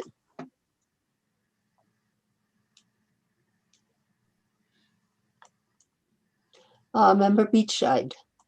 Sorry, I do have a question. I didn't see on the drawings, I see that the new garage is proposed at 12 feet, 10 inches, but what is the height of the existing garage and the house approximately? Are they shorter than that, or are they? Member Beachside, that I don't have the dimensions on the existing, but I would estimate it at around 11 feet. Okay, so this So is it's a slightly couple taller of feet than, shorter than I mean, the only reason for the taller garage is to hide a bigger piece of equipment. right, and how tall is that garage door? It's 10 feet. Thank you. Anything else, board members? If not, a motion, please.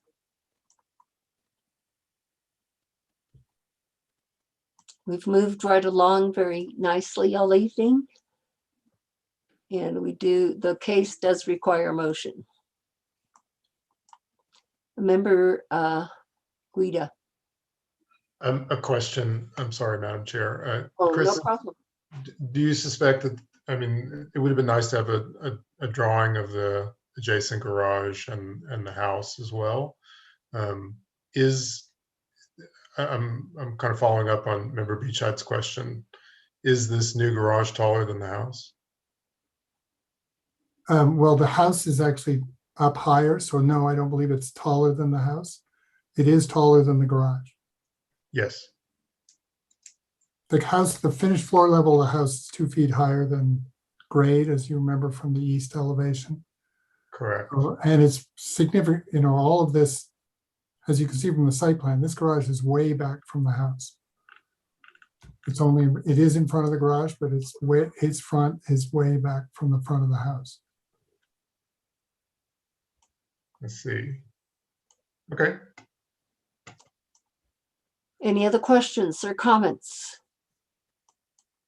Okay, I don't see any hands up, so I do need a motion. Member Benvenue. Thank you, Madam Chair. I will move to approve this proposal. I don't care for it very much, and I do think it's a shame that the contributing garage is going to look insignificant and sort of rendered trivial next to this much larger structure that will be right next to it. On the other hand, I don't believe there's anything in the code that would permit us to deny the application since it meets all the standards. So on that basis, I would move in case number 2021-3900 HDRB at 847 Old Santa Fe Trail to approve the application. Is there a second to this motion? It appears there is not a second, so the motion dies. I will entertain another motion, a new motion. Member Katz. Thank you, Madam Chair. In this case, I would move to deny the application on the basis of the fact that it is that it would cause an adjacent structure, a very close adjacent structure, to lose its historic status. I feel badly, but I think that that's our job, is to protect the historic buildings, and the garage back there gives that sense of historicity, and I think that the new garage does overshadow it, and I think that the owner needs to make a little bit of a choice as to whether she wants to preserve her garden or have a garage. Thank you. Is there a second to this motion? Beach, I have a second. Roll call vote, please. Member Beachside? Yes. Member Bienvenue? No. Member Guida? No. Vice Chair Katz? Yes. Chair Rios? Oh dear, this is a tough one. I need to ask Chris a question before I make a motion. I mean, before I vote. Chris, the proposed garage is 5 feet away from the existing garage, correct? Correct, Madam Chair. And what is the public visibility of the proposal? Currently, there's a wall in front of the property and a gate, but with the gate open, you can see it.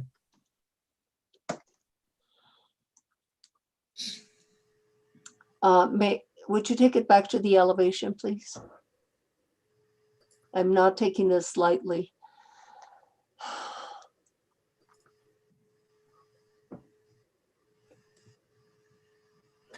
Madam Chair, it's 90 feet back from the wall at the front of the property.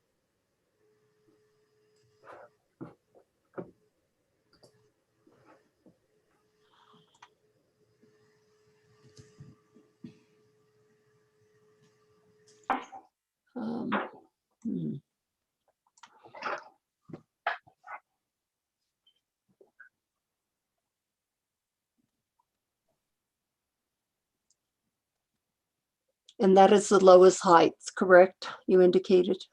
Yeah, I mean, it's already too low. The parapets, I'm worried, are gonna leak, but it's the allowed height, so.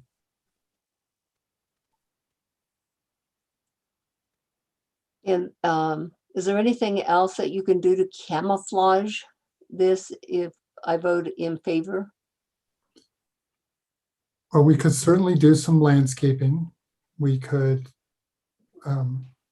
you know, it's off to the side of the property, so we could do something in front that kind of obscures it from the, like you see this picture we're looking at right now.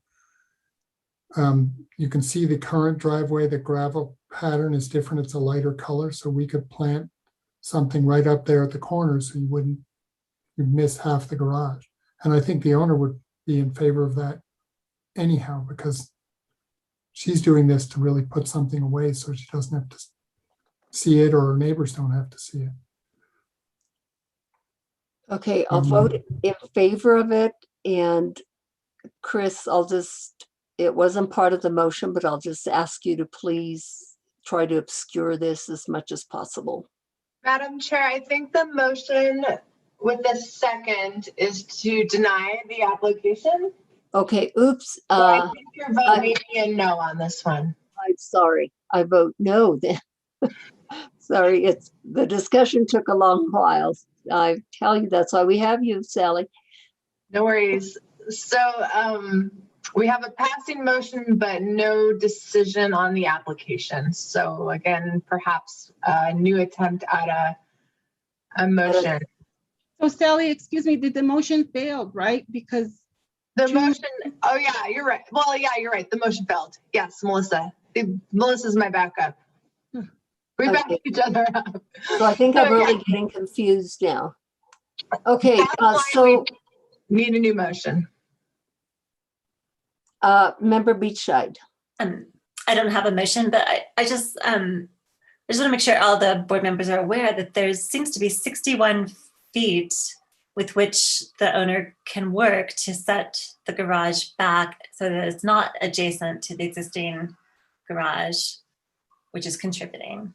Okay. I don't know if there's, I heard the comment but that will interfere with the garden? Apparently, yes. Chris. Okay. Madam Chair, I think I know what you're going to ask me. Yeah.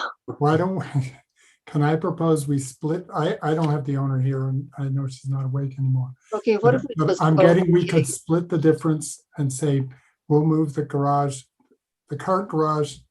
Let me see what, I'm trying to remember exactly where it is. Split it so it's half forward and half backwards. It's now approximately 12 feet in front of the existing garage, and we move it so it's only 6 feet in front of the existing garage, and they give up some of their garden. Okay, I just want to hear from board members because this is a difficult decision for me to make, and I don't know if I'm going to be breaking a tie. Board members, do you still hold the positions that you indicated before if this is moved back 6 feet? May I hear from board members? Yes. Member Guida. Couple thoughts. I mean, my sense is that I would have, I'm sorry, we moved a little bit too quickly. I would have been inclined to second Member Benvenue's motion. I don't love this project. I think it will look really big next to this contributing garage. I know why we designated this garage as contributing because its massing fits with a certain time period here. I don't think that a mass next to it, especially if it's differentiated and plain, and to me, pushing it forward is just as good as pushing it back. To me, it makes more sense to push it forward, align it with the rear facade of the house, and minimize the amount of driveway that's in front of it. But I still, and so, from that point of view, it's fine. It's a fine proposal. It's good enough. It meets the rules. I still think it's going to be quite tall next to this garage. I don't love the idea of, disguising a giant RV with an even gianter box. So I'm not quite happy about it. But as far as the proposal and in terms of having limitations of the contributing structure, I think Chris has done an acceptable job of placing it on the site. I don't think moving it back would, and certainly splitting the baby here wouldn't really do anything for me. Thank you.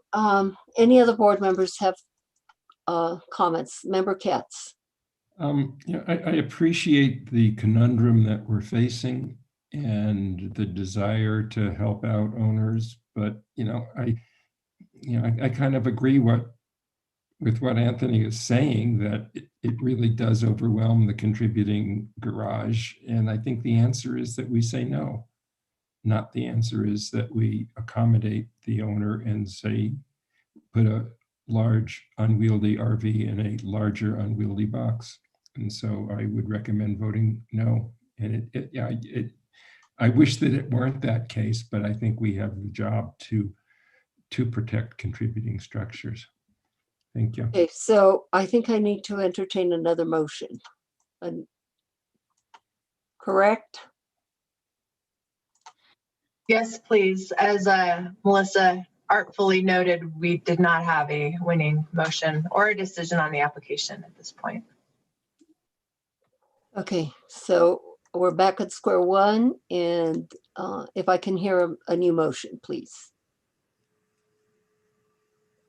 I will be happy to remake the motion that I made, but it lost. Okay. Member Katz, go for it.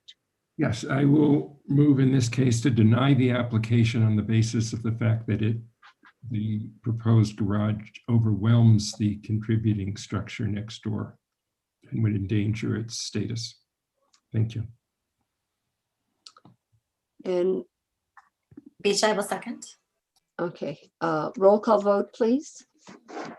Member Beachside, Yes. Member Bienvenue, Member Bienvenue. I'm sorry, no. Okay, Member Guida, I'm sorry, Frank, no, because I don't agree with the reasoning. Vice Chair Katz, Yes. and Chair Rios. I'm going to vote yes. And Chris, I really do think that it really overwhelms the garage, and I think that it does it in a negative way. And I'm going to trust that perhaps you'll come back with something with another design, or maybe you won't come back at all. I don't know. But anyway, that is my vote. Yes. The motion has been approved. Thank you. And thank you, Chris. Aye. The next case is located at 918 H Acequia Madre. And that is Angela's case. There, 9810H, Acequia Madre. It's for new construction. The applicant is Richard Martinez, so I know he's with us, or I hope he's still with us. I'm making this note because you all have not done field trips, and some of these properties you may not even be able to find. This one in particular is off of Acequia Madre, winds way back into the back. So the sign was posted out at Acequia Madre, but just so you know, there's a lot of new houses back there. This is one of the last vacant lots. 918 Acequia H, Acequia Madre is a vacant lot where they propose to build a 3,874 square feet single-family residence in the Spanish Pueblo style with painted territorial wood beams and posts at the portals, painted white. Its proposed height is 15 feet, which is the maximum allowable height. And the windows are going to be dark bronze metal clad with simulated divided lights. The east elevation under the portal, sorry, I may catch up on the screen here.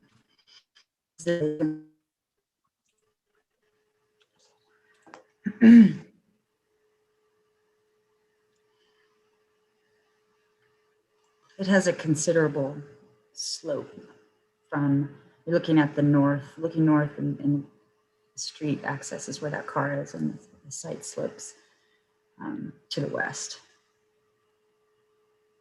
This is the proposed site plan. This is being the front of the house, right? So this is Acequia back here. This is the floor plan. This is the proposed east elevation, the front of the house. it has a, like I said, territorial styled portal, and underneath it has a more territorial designed divided light windows, but with the trim painted white. These are the garage doors. Oops, sorry. This is the rear of the house. As you can see, retaining walls. This is looking at it from the north. You can see how it slopes down from terraces down. This is from the other side. Proposed stacked stone walls are this. Proposed brick floors, the stucco El Rey, and it's almost ironic, but it is. I put in here colonial white. That's the swatch that's white, but I named the color, as did the applicant. The retaining walls are necessary to retain the hill at the back and the east and the west sides of the house. Backyard retaining wall will be the stacked stone and include a planting strip. And the stuccoed retaining wall will be 6 feet tall. There will be a low stacked stone retaining wall at the street. Skylights will not be publicly visible. No rooftop appurtenances will be taller than the parapets. Ground mounted heating and air conditioning will be behind walls and not publicly visible. All gates will be wood painted white to match the existing woodwork on the house. And just as a side note, from working with the applicant, he noted that this is one of the fewer new houses that he's constructed that has no courtyard or yard walls in front of it. It actually greets the street and the neighborhood.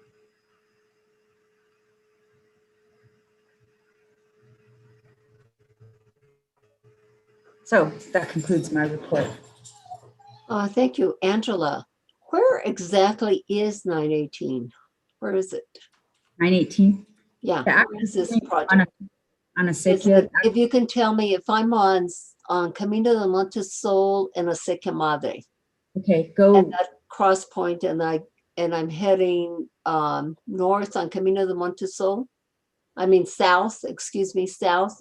I go left on Acequia Madre? Right on Acequia Madre. We're headed east on Acequia Madre. I go right? Well, you know, I'd have to go left. All of the right is filled. I'm sorry, south on Camino de Montesol. So the corner where Unión Protectiva is, the building there. On the I'd corner, be going left, going towards Canyon Road. then you're going to turn right on Acequia. No, left. Yeah, it's left. And it's about 2 houses in, there's a driveway that goes up. Oh, okay, yeah, okay, so, okay, sorry, Angela. Frank is making sense to me. I live near there and I'm like. Yeah, no, and I went and made sure that the sign was out at the street. Is it? Yeah, I mean, I didn't do a field trip or anything of that nature. I'm just trying to figure out where it is. So I did this little pathway. Let's see. Let me increase yeah. this. And For this okay, well, reason right here. it's okay. I think Frank told me más o menos where it is. So, Well, and okay, this is member community Beachside, Montesol North. it's okay. I mean, Angela.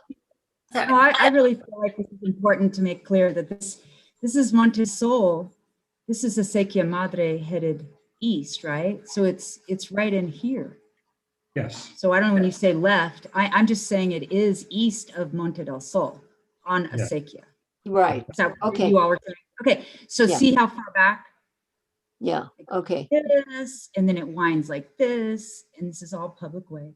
And it goes to the end where this site is right here, and there's only one more vacant lot back there. So Okay. Okay, I know where I am now. Okay, thank you. Thank you, Sure. Angela. And thanks, Frank. Member Beachside. Yeah, so I don't know where we are. Is it possible to do a Google Street View of this? I'm just curious how close to Acequia Madre this is. Is any part of this structure fronting Acequia Madre? It's way far away from us. Okay. Street View would not show it to you. Okay, that's what I wanted to know. Thanks. Okay, we're going to go to Richard, and he's already been sworn in. Richard, are you with us? I'm here. Yes, thank you. Okay, Richard, what do you have to tell us about this project? I've done several houses on this street. You might remember 918C that actually won an award for compatible new construction a few years ago. This is actually the last lot, the empty lot on that piece of property. The empty lot that Angela was referring to at the end is actually part of this lot. And so it's a very strange shaped lot, but nonetheless, it's at the end of that little driveway.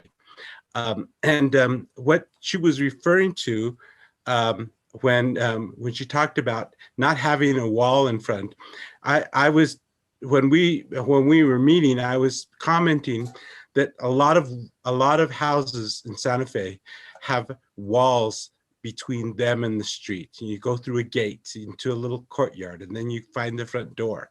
And this is one of the few houses that would face the street in an open manner, like Santa Fe used to be. Like the old days. Yes, exactly. With a portal right on, right next to the street. And one of the wonderful things about this is that it's at the end of this lane, of this little lane that goes only to this house. There's other houses on it. 918, this is 918H. So you could imagine how many houses are there. But it's nice that it faces the street, and the garage that she was referring to is at the end of that that little lane, that little street. And so it's not going to be a major feature of the house. But the lot does slope down quite a bit in the back and to the west. And so thus the need for these retaining walls that would be 6 feet tall and would be and 6 feet tall and 4 feet tall together. And so it steps up as it comes up to the house, so that we have a space to put the house on it. We also have like these little areas that have picket fences, the New Mexico picket fences. I actually show that on the front facade. Richard, excuse me for interrupting, what do you call a New Mexico picket fence? Well, because the pickets are actually a little bit of a New Mexico design, like other houses that I brought to this. It shows on sheet, if we have sheet A 3.0, if that's possible to show. And those little enclosures, they're smaller enclosures. Those are for the machines for heating and cooling the house, and for the trash barrels on either side of the house. Okay, Angela, can you get the elevations up? And let me see if anybody has questions for Richard. Yes. Board members, let's look at the elevations, and do you have any questions for Richard? Actually, the house is like 22,900 and a little bit more square feet, and then the rest of it is the porches, right? The portals and the garage are not included. And the garage. Yeah. Member Katz? Yeah, Richard, do you know whether they're planning a little guest house across the other side where the extra space in the lot is? Yes, I think they are planning a guest house there. Yes. There. Thanks. Okay. Angela, would you like me to put up this elevation? I've got Yeah, would you please? And other board members have comments or questions? There we go. So in the middle, you see the facade that shows the front of the house with the darker pickets. It shows darker on this drawing, but if you zoom in, you can see that those have like a little New Mexico cutout design on the pickets. I want to point out also that on the report that was given by Angela, she was saying that the windows are dark bronze. That's the windows on either side that are in the adobe walls, but under the portal, the windows that have shutters on each side of them, those would be white. So under the portals, those windows would be white to match the painted woodwork. Okay. Well, Richard, it appears that board members must like the project because they don't have any questions. And let me go to the public. And anybody from the public? Nobody wants to comment, so I'll go back to the board. And member Guida has his hand up, and so does member Katz. You guys ready for a motion? Ready for motion? Yeah. So Yes.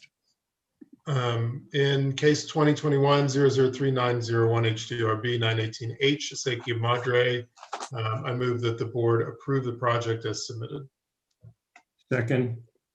And roll call vote, please. Member Beachside, Yes. Member Bienvenue, Yes. Member Guida, Yes. Vice Chair Katz. Yes. The motion has been approved. Okay, thank you, Melissa, and thank you, Richard. Thank And I'll you. go look at those New Mexico picket fences. Yes, please. Okay. Well, board members, we're at the last case for this evening. It's located at 1243 Canyon Road, and this is Daniel's case. Thank you, Madam Chair. 1243 Canyon Road is a single-family residential structure constructed in a Spanish Pueblo Revival style, designated non-contributing.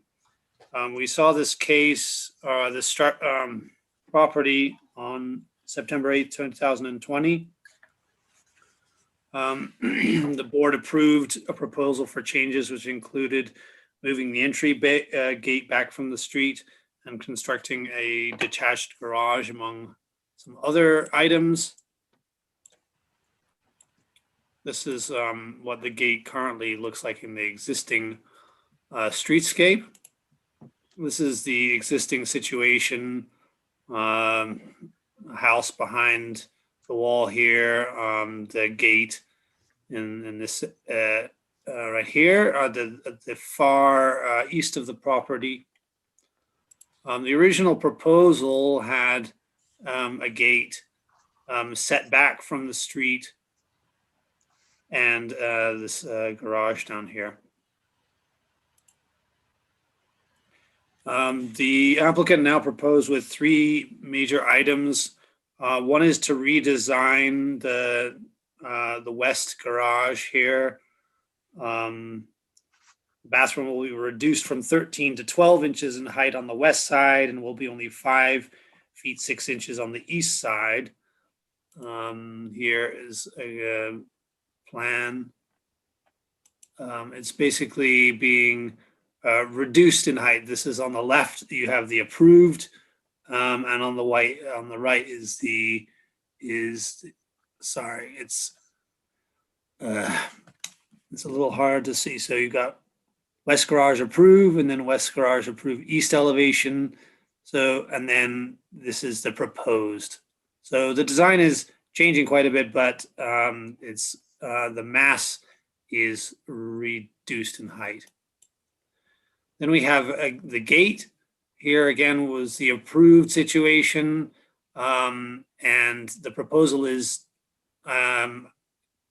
to leave this wall as it was and to bring the gate into the property so that it's not actually on the street.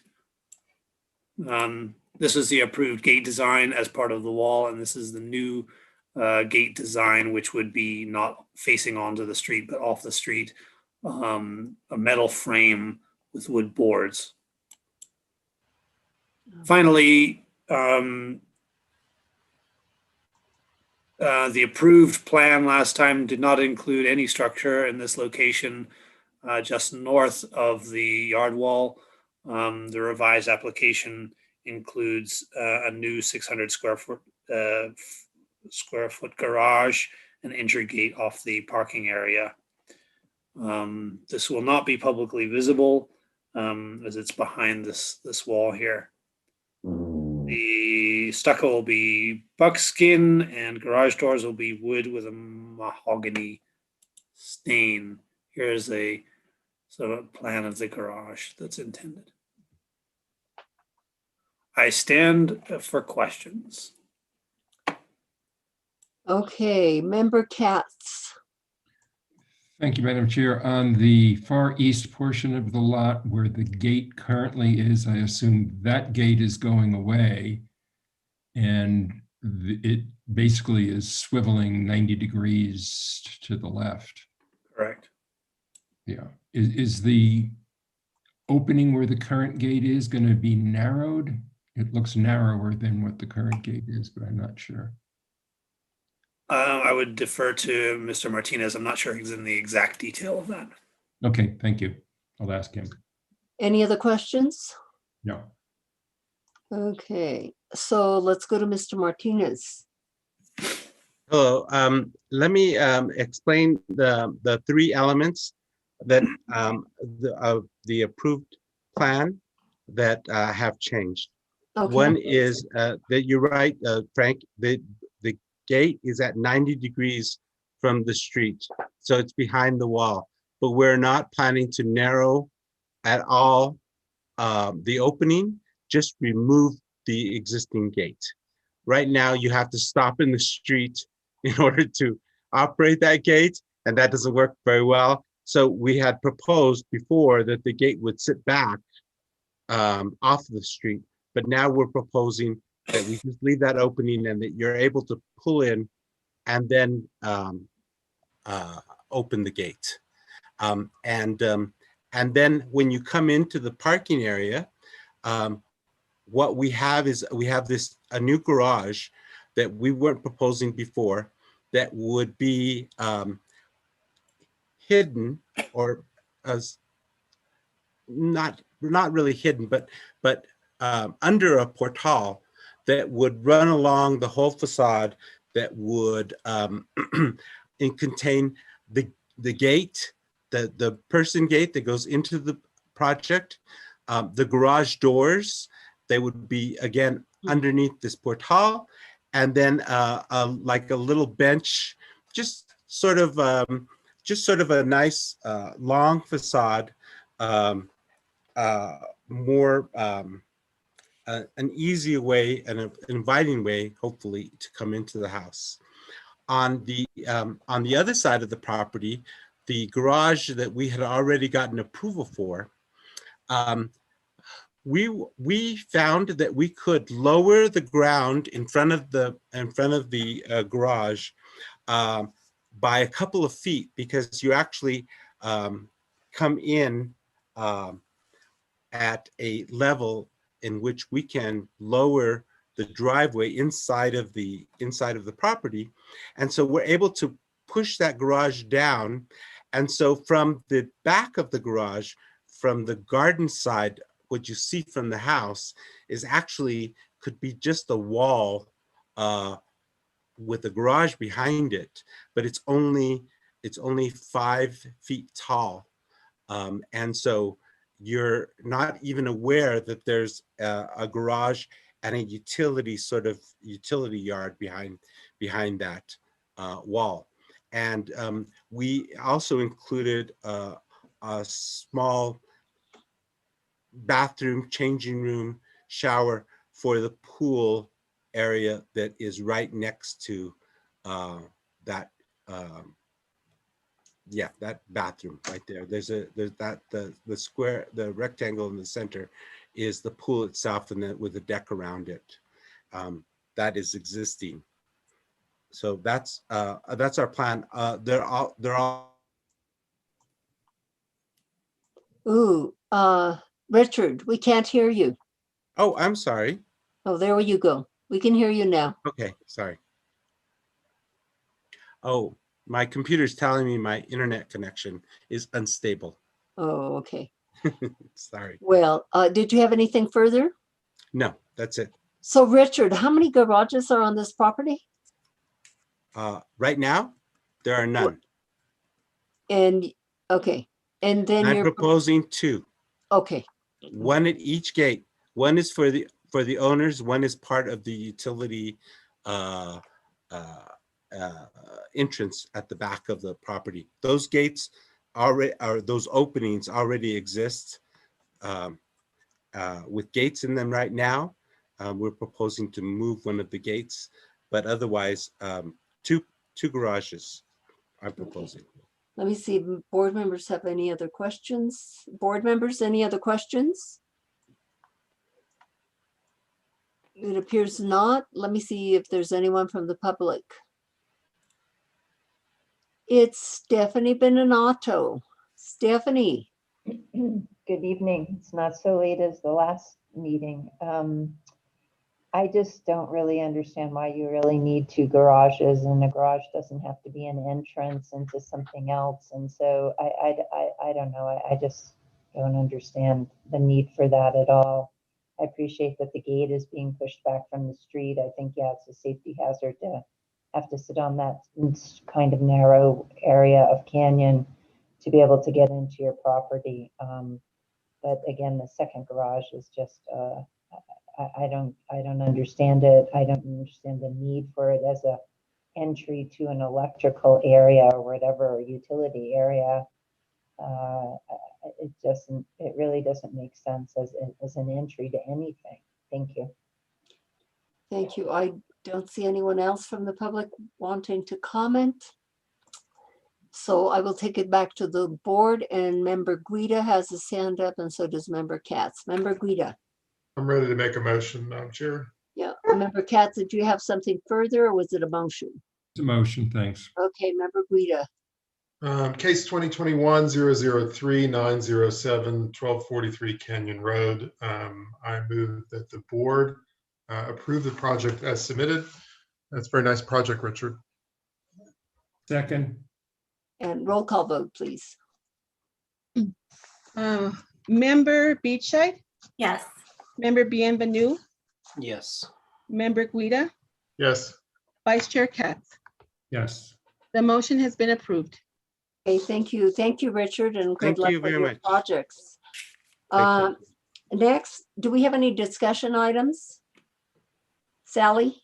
Madam Chair, there are no discussion items. this evening. Okay, matters from the board. I have something very quick to say. And that is, when a project comes before the board and board members are making suggestions, I don't, for years and years that I've been on the board, that has always happened. And what happens is that a board member might make, as was done this evening, might make a suggestion, and usually they ask the applicant, is this, would this be okay with you if you lower this, or if you do this, or such that? And I think a lot of board members think this is like redesigning a project. I do not see it as redesigning the project. To me, redesigning a project is going into great detail about a project. If that happens, then we need to postpone the case for redesign. But if you're making small suggestions, I see nothing in the ordinance that would stop us from doing that. Senora Paez, what do you say to that? The applicants are, in my view, free to agree to make an amendment to the application at the hearing. I think that's fine. So I think there's a line between folks agreeing to make a change or agreeing with a suggestion and saying, yes, I agree to amend my application, or a situation where they're maybe being pushed to make a change that arguably is not supported by the ordinance. That would be the line that I would draw. I mean, if there's not a code-based reason for the design suggestion and the applicant doesn't want to make the design change, then I don't think it's appropriate. But I don't see anything wrong with making suggestions and allowing folks to make changes to their application if we all understand a simple change on the record and they're okay with doing so. Yeah, thank you. Member Katz. Yeah, could I get some clarification of what's scheduled for August 10th? What's happening? I know we're going to be meeting in person. I know we're going to be doing a field trip, and I know that the cell tower is back, but how is that all being handled? I'm not entirely sure. I was out of the office last week. We did publish an agenda in the New Mexican. The field trip is scheduled for noon. It will be limited solely to the Camino de Cruz Blanca, 1606 or whatever, St. John's. I think we're going to go ahead and park at like the main trailhead parking, but I'm not exactly sure. I'm going to wait Nicole's guidance on that. I'm not sure if she's trying to bring in folks beyond the applicant. Certainly the public could attend. They would have to meet us on site. I'm not too sure, but it's going to be noon. It's just going to be St. John's. We're going to meet there. We're not doing the van. The van should hopefully, I guess the theory is it'll be ready to go in September, and we'll try to resume full field trips in September with staff. So hopefully if our public health situation and everything holds out and the van can be, get the new battery or whatever it is it's supposed to get. And then for the evening hearing, we will be in City Hall. We do not have staffing or resources to create a hybrid format for land use boards at this time, although that was sort of the preference of staff liaisons and me, the land use director. So we can't really stream to YouTube and Zoom without having a person in the back room running the equipment, and we have not come up with a person in the back room to run the equipment. So it's going to be in person. It's the day after our current existing emergency health order expires. So that may result in changes to perhaps our masking rules or something like that. Our current rules would require masks for all in attendance. They do have council chambers set up with like the plexiglass between people. I haven't been in there. This would be my first live meeting as well. Nicole is not going to be there. She's going to be in California that round. So it's going to be Carly for her first visit before she then takes a pre-planned trip. So she'll be there for August 10 and then not back until September. I'll be there. I'm going to bring Mike. I don't think we have a very big agenda. I think we're going to finish the telecom hearing.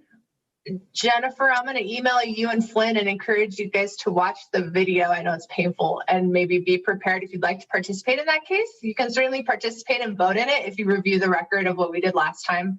So I'll send that to you. I know Cecilia is not going to be there, so I am hoping we have a quorum to approve it. I am going to present written findings in the packet is my plan, so that you can in fact approve some that night if possible due to the timeline situation. You can certainly amend it. I would encourage you to amend it. I'm going to base it on pretty much the Planning Commission findings. And then if you want to add anything based on your decision at the hearing, that would be ideal. We can do that. There's going to be a informational presentation on Georgia O'Keeffe, but not an action item. We're trying to get staff and everybody in there to figure out how to plug into our audiovisual equipment and present on, there's like new screens in there that I haven't used. I think the stuff in the podium's the same. But we're setting up a meeting to make sure we can present. I think the plan is to create paper packets because we're in the process of making sure all of you can go in with an iPad or something and maybe look at an electronic packet up in council chambers. So I think for the 10th, we're proposing probably a paper packet, but there may be a request from Nicole as to whether you want to print up the 900 pages of telecom stuff or not, because you've already seen that. You've had that electronically. Maybe you just want the staff reports, maybe nothing. So that's something that we were still talking about. I don't think there's a ton of other cases for that night. The question I had about the field trip, I thought that there was an issue with what the state historic preservation was saying that, it's a problem because it would materially impact, whatever the phrase was, the status of the St. John's School, and that they might want a redesign or something else. And I was a little concerned that if we're supposed to be the Historic Design Review Board, that the idea of our just sort of punting it down the road when someone else is saying that it needs to be changed, it still troubles me. And I thought that someone from the State Preservation Division and St. John's and whoever were going to be there to sort of talk about this. I don't know if that's true or not. I'm unprepared to answer that question. What I do know is there will need to be an MOA for this to happen. And that is something that's definitely not going to happen at this field trip. So if the board's position is that we cannot approve this project in the absence of knowing what's going in that MOA, then perhaps the answer is denial because they have not met the state and federal requirement of having the approval of SHPO, having an MOA that establishes how they're going to deal with this adverse impact on the federally registered property. So if that's your perspective, then that might be the answer. We're not going to be able to sit down and negotiate, I don't think, something that's going to go in the MOA. We can get to the point of the board saying, we approve it subject to the condition that it's brown and it's in this location and it's the most trim, whatever your aesthetic, conclusion may be. In which case, if the MOA gets to a different result, then they don't have a valid zoning approval from the city. That's a potential outcome. You denying it because they still haven't met, and our ordinance does require folks to meet state and federal requirements. That is an outstanding requirement that has been met. They've wanted to move forward with zoning approval. We're allowing them to do that. They have, I think, a right to request that. So those are your options, and we'll have to, see how it unfolds. But I appreciate that. There's two other members that have their hands up, but I thought that was a very good suggestion that Sally had, 4-member Beachside and member Larson to really look at that, review the meeting that took place so that you're not rehashing a lot of the questions that were already asked. Yeah, I would be happy to do that, but I'm going to be missing from the August 10th meeting. I'm out of town that day. Oh, yeah. Okay. Sorry. That leaves us hopefully with 5. And if we don't have 4, then we are not going to be able to meet, in which case we'll have to figure that out. And by we, I mean my predecessor. And Sally, I'm recusing on that case anyway. Does that complicate things? Is that what you were going to say, Anthony? Yeah. Yeah. I should have recalled that. So I guess I didn't bring a pen in here. We should do a quorum check, I guess, to make sure that, who does that leave? We will need Frank, John, Buddy, and Flynn to Flynn on that case that night. Well, there'll be 4 if Frank and Flynn and Buddy and John are present. That's enough. And then Guida and Beachside and Rios are gone that day. Yeah. So did we say there were additional cases that night that required decisions, or is it just the informational session for? I didn't see the agenda that got published. Let me see if it's in PrimeGov real quick, because I am not sure. I think what I heard Nicole say was that it was a light agenda, and she definitely mentioned Georgia O'Keeffe. I don't know if Daniel and Angela might be able to speak to whether there's other. I don't have any cases. Agenda.